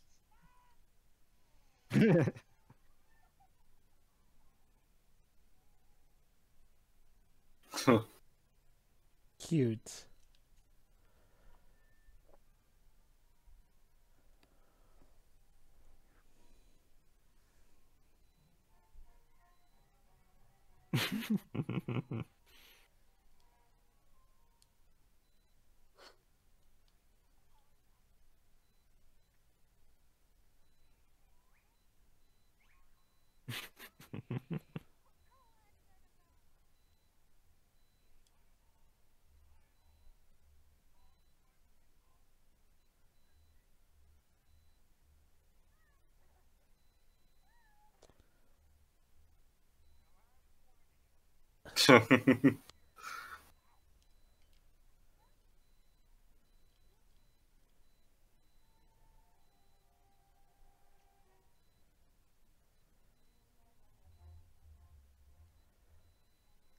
starting to care, are we? So, yeah. I think he was already starting to care, but... A bit of a trivia. Grumpy was chosen as the character who would receive an arc here. I like you, Baka. Now, the idea of having character arcs in films was by no means invented by this movie, but, you know, to have a fairy tale character have an interesting character arc, you know, Yeah, outside of something where, you know, obviously that was the message, was not seen as much.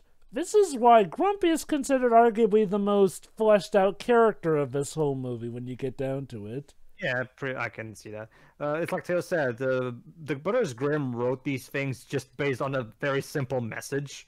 And that's why, and they didn't think about anything else. Everything that happens in the story is just an excuse for putting the moral in at the end. Mm-hmm. And that's why those stories really, really feel outdated if you try and read them now. And that's why a lot of adaptations just try to flesh out stuff more. Because standards have changed a lot since those days.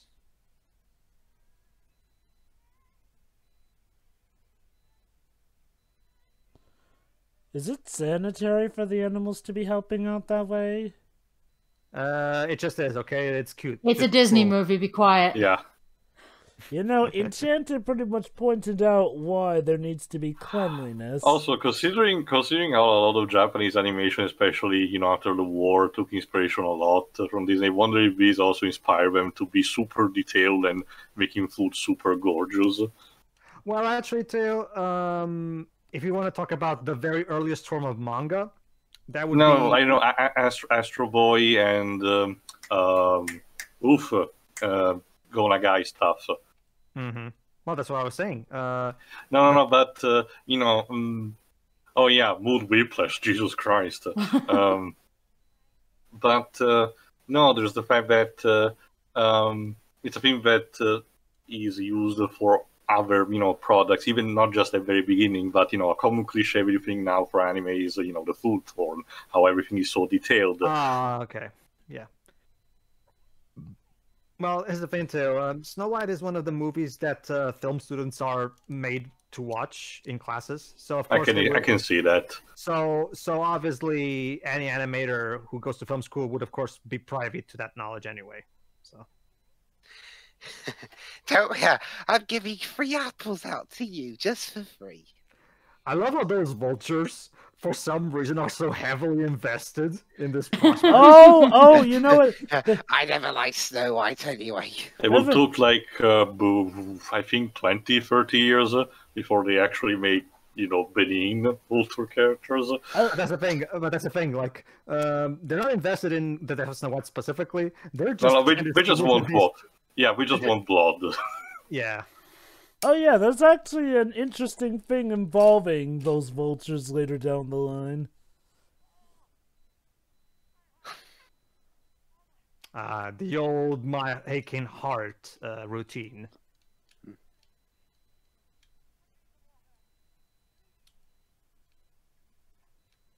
You know, wouldn't it have been funny if she actually was legit having a heart attack because she didn't think this disguise through?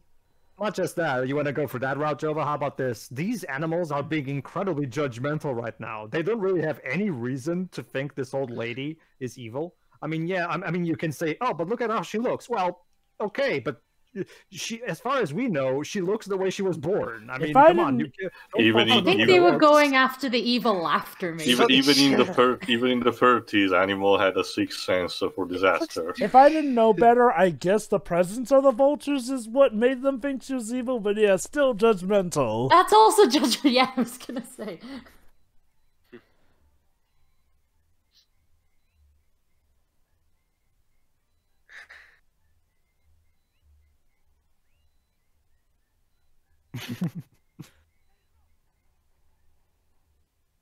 You know, Doc, you really need to get out of the way when you tell the others to stop, because it's...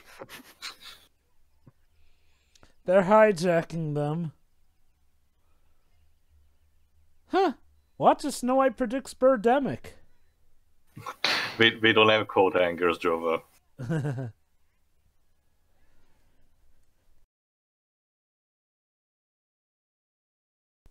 How did you manage to tell that?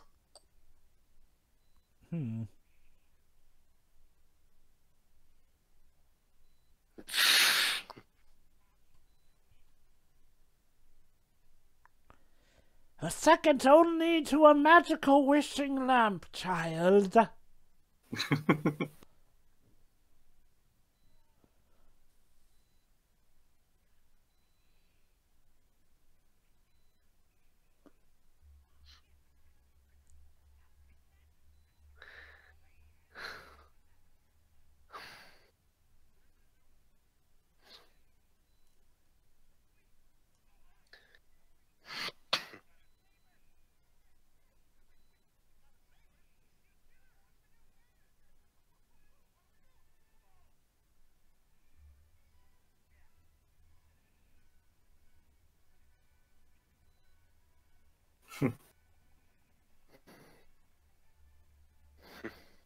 That's Andy.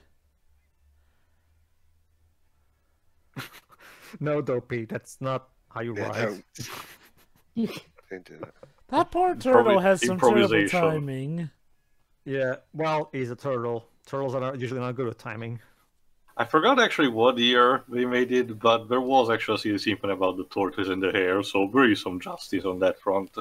Yeah. Well, the Silly Symphonies were almost all of them were made before this movie too. The Silly Symphonies were only done until 49. Only 2 more years after this. Okay. We had Silly Symphonies.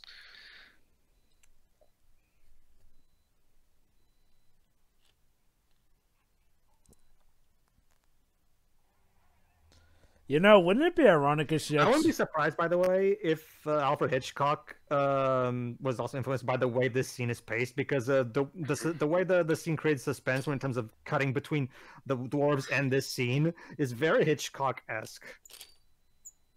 Imagine if he got inspiration from that bird scene for his movie Birds. That wouldn't surprise me, actually. It's like how Steven Spielberg got his inspiration for the Jaws theme from Bambi. Here you go. This is the moment that I also pointed out in our Enchanted commentary.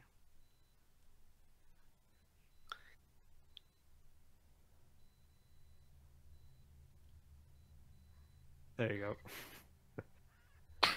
God damn it, she's so gullible.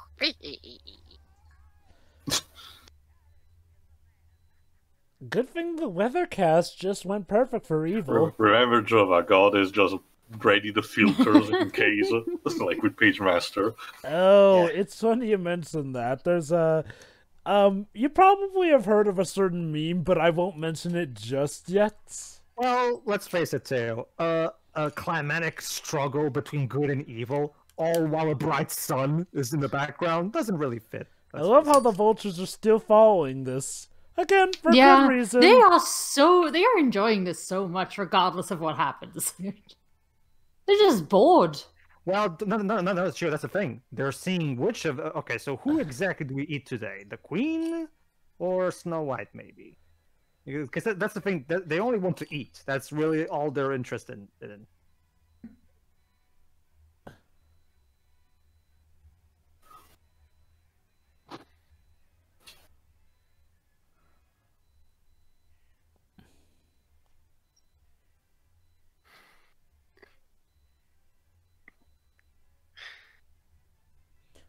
Well, crap. Oh,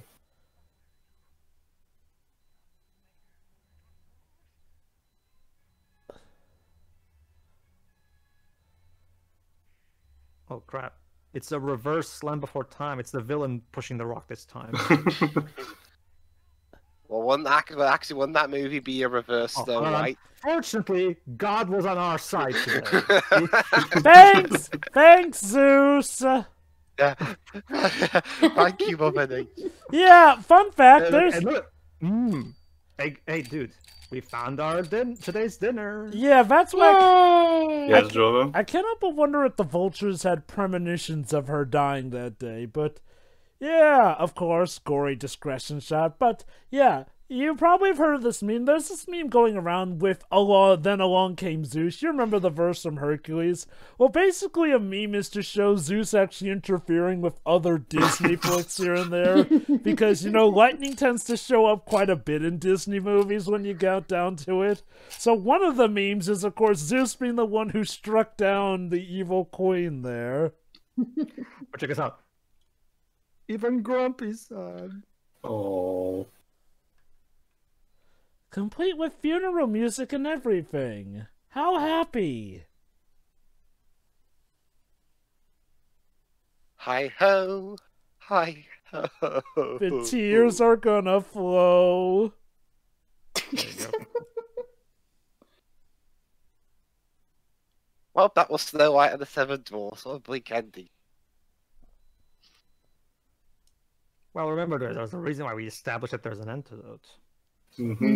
Yes. Does the prince actually have a In the name? audience's faces. No, he's just So a prince. beautiful even in okay. death, and the dwarves could not find it in their hearts to bury her. I know that later version give the queen an actual name. So beautiful, even in death, that the dwarfs could not They find it in fashioned their a hearts coffin to of glass bury and her. gold and kept eternal vigil at her side till they themselves died, I guess. Sorry, Jova, the Dwarves was already the narrator. The prince, who had searched far and wide, heard of the maiden who slept in the glass coffin. No doubt even older, even more too old for her now than he was before. That's the thing, they intentionally keep the time between what happened and this ending ambiguous, just so you can assume. Well, you can just assume it was just a month or two. Of course. Okay. They intentionally keep it vague of how long it's been, just to make sure it's.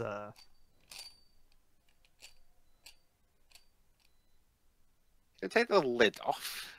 Skin could decompose. No. Don't you see? It's a They're death. just putting the flowers there. And besides, Yeah. it's a death-like sleep. Granted, they don't know that she is actually not dead, but well, yeah. This is also one of the originator, I think, on the trope dude, she's in a coma. It's also in the original fairy tale. There's never any actual establishment that it's a quote unquote sleeping death. They just say, "Oh, the poison apple," and it kills her. And then the prince shows up at the end, kisses her, and that somehow revives Snow White. So obviously, Walt thought, let's add this thing where it's not death, it's sleeping death, just to be a bit more logical. Actually, They're not dead, just mostly dead. Yeah, please open her mouth. Actually, yeah, the versions that I know has the case of basically her vomiting the piece of the apple that she ate. Oh, that's the original fairy lovely. tale. Yeah. Yeah. That's a fairy tale. Remember, the primary inspiration, not just the only one, but the primary inspiration was, like we saw, that silent film that Walt saw as a kid. Yeah, believe it or not, True Love's first kiss was not initially always the idea of the film, of the original story when you get down to it. It was mainly just the prince accidentally doing CPR when you get down to it. That being said, Tail, you have to think about, it's a good thing Snow White for some reason didn't digest the apple, because what the fuck was that thing still doing in her throat? Yeah. I guess the idea is that as soon as it hit her throat, it suddenly boop, put her out. I actually do wonder if one potential interpretation was not exactly poison, but that she just choked on it. I wonder. Maybe yes, maybe no. But yeah, in regards to the prince, I think they eventually gave him a name, but unlike, Prince Philip, he doesn't have a name. I don't even remember Burp by his lip using a name. No, they keep it pretty much exactly like in the film. That's the thing too. That's the thing too. The primary characterization was always given to the main character and the side characters, not some. The prince was just a means to an end in these older movies. So what became of? Oh yeah, the witch is dead. Really, I love the score. This final bit of the score, it's just absolutely glorious. One of the best end movie pieces for me. I can imagine how it must be them coming back to the castle. It's like, hey guys, the queen is dead, so I'm gonna be ruling now. Okay. Well, actually, okay. Joe, he's taking her to his castle, as in his kingdom. Which, according to this shot, is apparently in heaven. And they lived happily ever after, except for whoever was working in the castle. They lost their jobs, were thrown out onto the streets. Yes,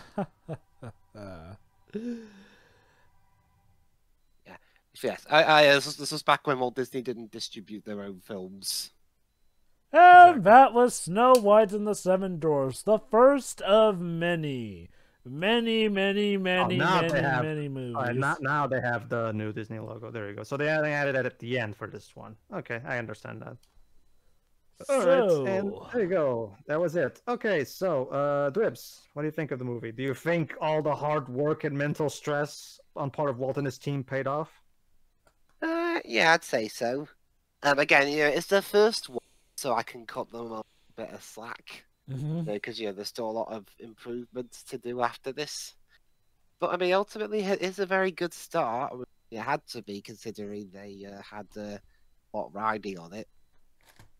I mean, yeah, by modern standards, even by Disney standards, it's pretty basic. But it's told really well, at least. So.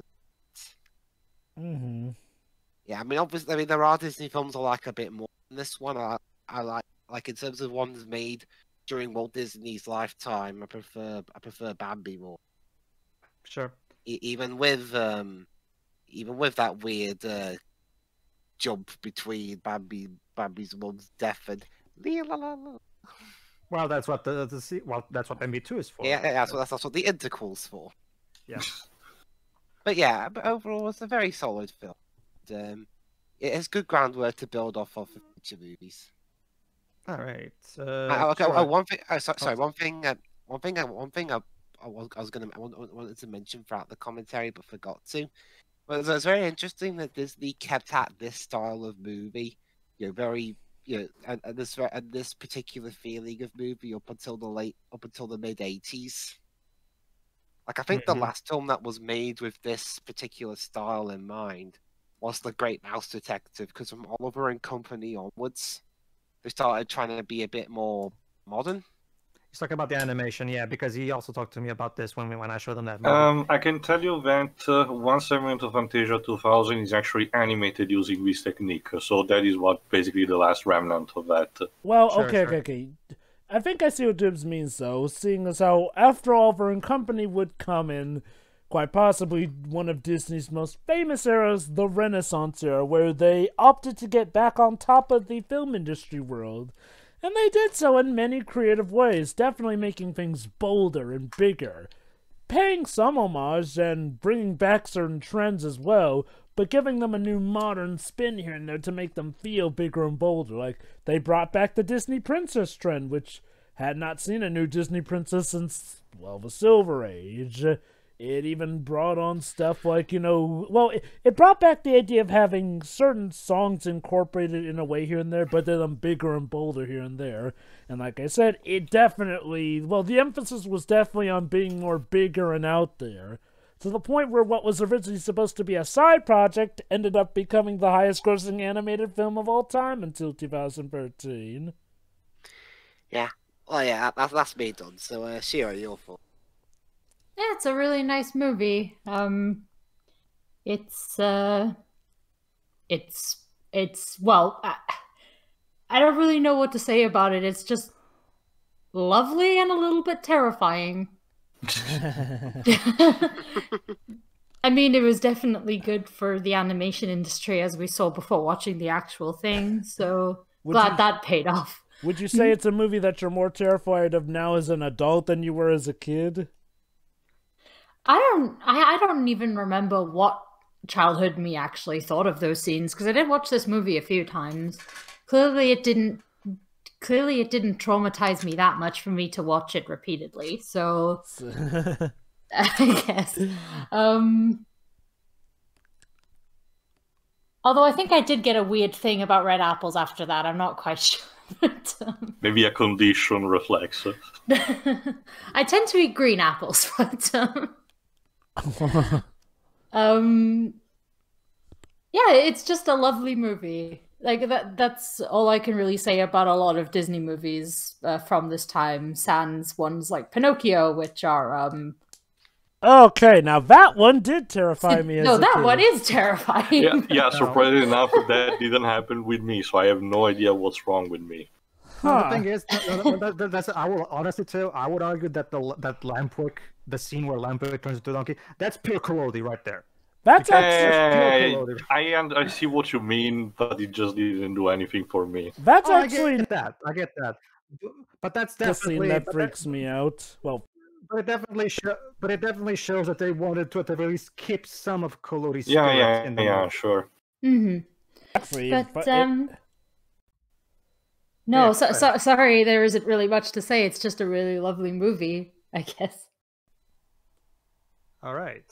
So as for me, yeah, I grew up watching this movie, and I absolutely still really love it personally. I think people look at the ending in a way that I think people are looking at the ending a bit in a way that doesn't feel right to me. Like, let me put it this way: yeah, of course, you can talk about how Snow White is about as interesting as toast, but look at this from the perspective of the dwarves in that ending. Like because this girl brought joy and like Theo said, dignity into their lives.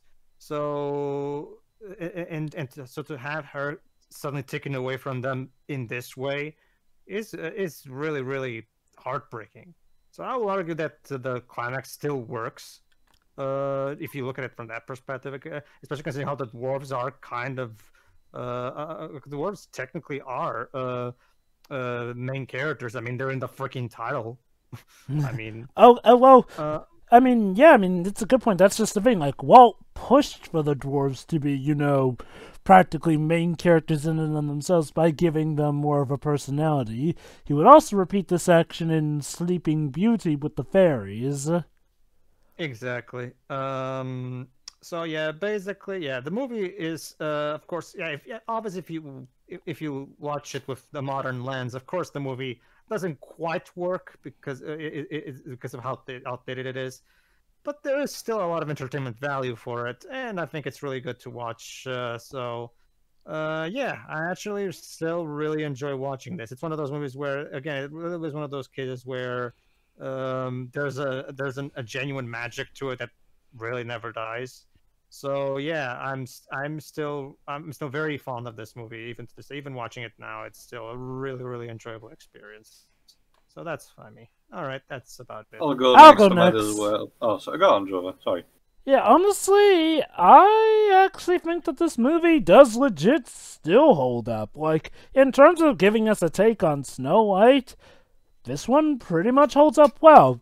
I mean, sure, yeah, we could talk about how Snow White doesn't really get that much action, but hey, what are you gonna do? Literally, the climax of Snow White is her falling asleep.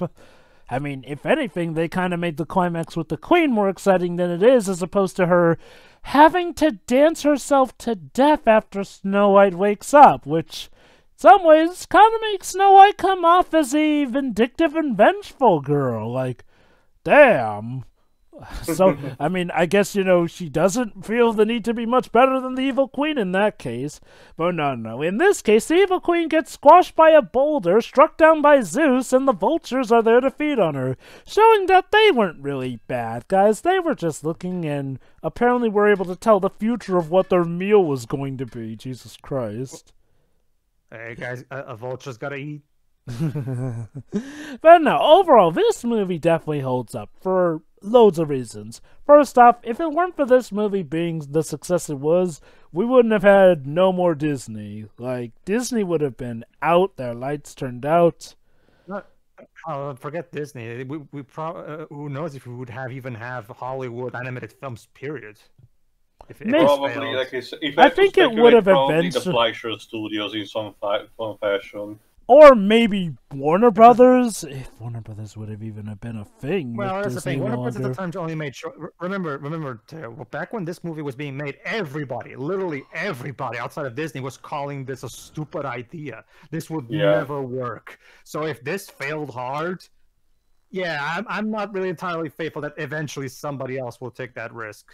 Okay. So. I do think maybe a century down the line, someone else may have taken a risk. Or, okay, you know what? I'll be generous. Maybe a few decades later, somebody would have given it a whirl again. Because animated films were actually a thing outside of America at the time. But this was what actually convinced America of the potency of the animated film.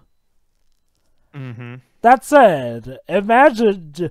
Forget that. I mean, let's just try to imagine life without Disney nowadays. Like, they have grown so big and so powerful that life without them would... And yeah, maybe in some cases some people might find some of that good, but there was also so much great that they did create that it would also take away a lot of good as well. So, yeah. It's the same as trying to imagine gaming without Nintendo. Like it's just one of those cases where, I mean, like them or not, they are important. Mm-hmm. Yeah, pretty much so.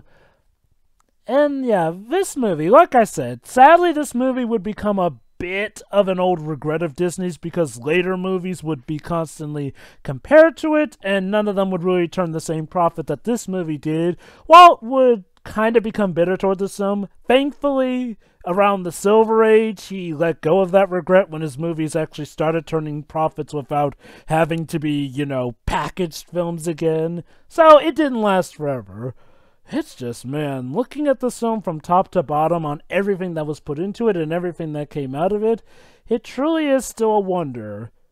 Now, not my favorite wonder, and I do think that Sleeping Beauty in some ways is kind of a better version of Snow White. You're probably tilting your heads in confusion. Oh, trust me, you'll see what I mean when we get to commentating on that film. But still, Snow White is a classic that holds up to this day, forevermore. Tio, close us out. Sure. It's a classic. What can I say really about it? I actually value more on the artistic side, particularly the actual animation. The songs are fine for what they are, and I can imagine these would have been, you know, bangers at the time, but you know, people eventually just stopped. Again, it's a cyclical process, similar to how when Lion King came out, everyone and their mother song Hakuna Matata, but nowadays we don't.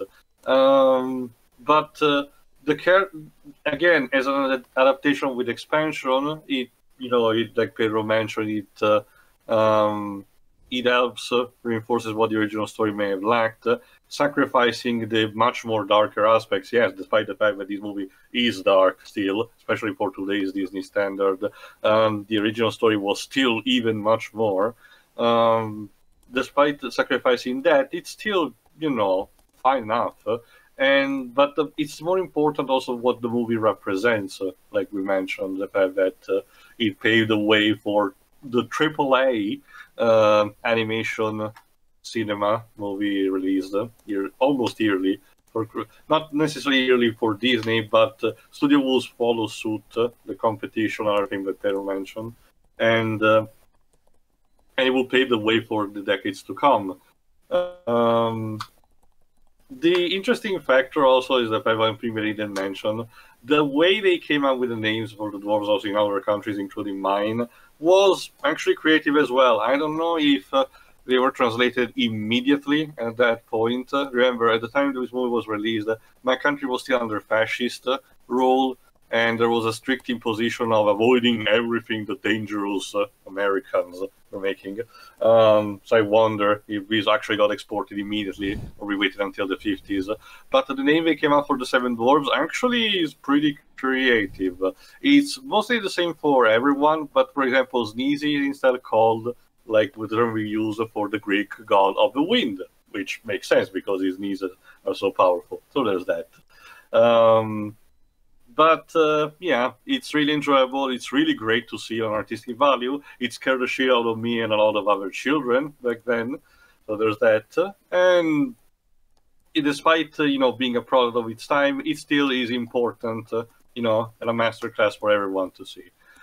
All right, since the Brits have temporarily abandoned us, we'll decide the next destination to be, once again, Gotham City, Oh, they told me that help was over there, but hopefully we're better. I'm packaging some alcohol, might as well. I don't know, Gio. It suddenly feels even colder than the last time for some reason. Yeah, true. And what's with all these killer Venus flytrappers all of a sudden? I didn't brought that. Maybe in the meantime, ask Deji. Maybe we'll be able to tell us once we get there. Yeah. See you next time for Batman and Robin. And we're going to need a lot of help. See ya. See ya.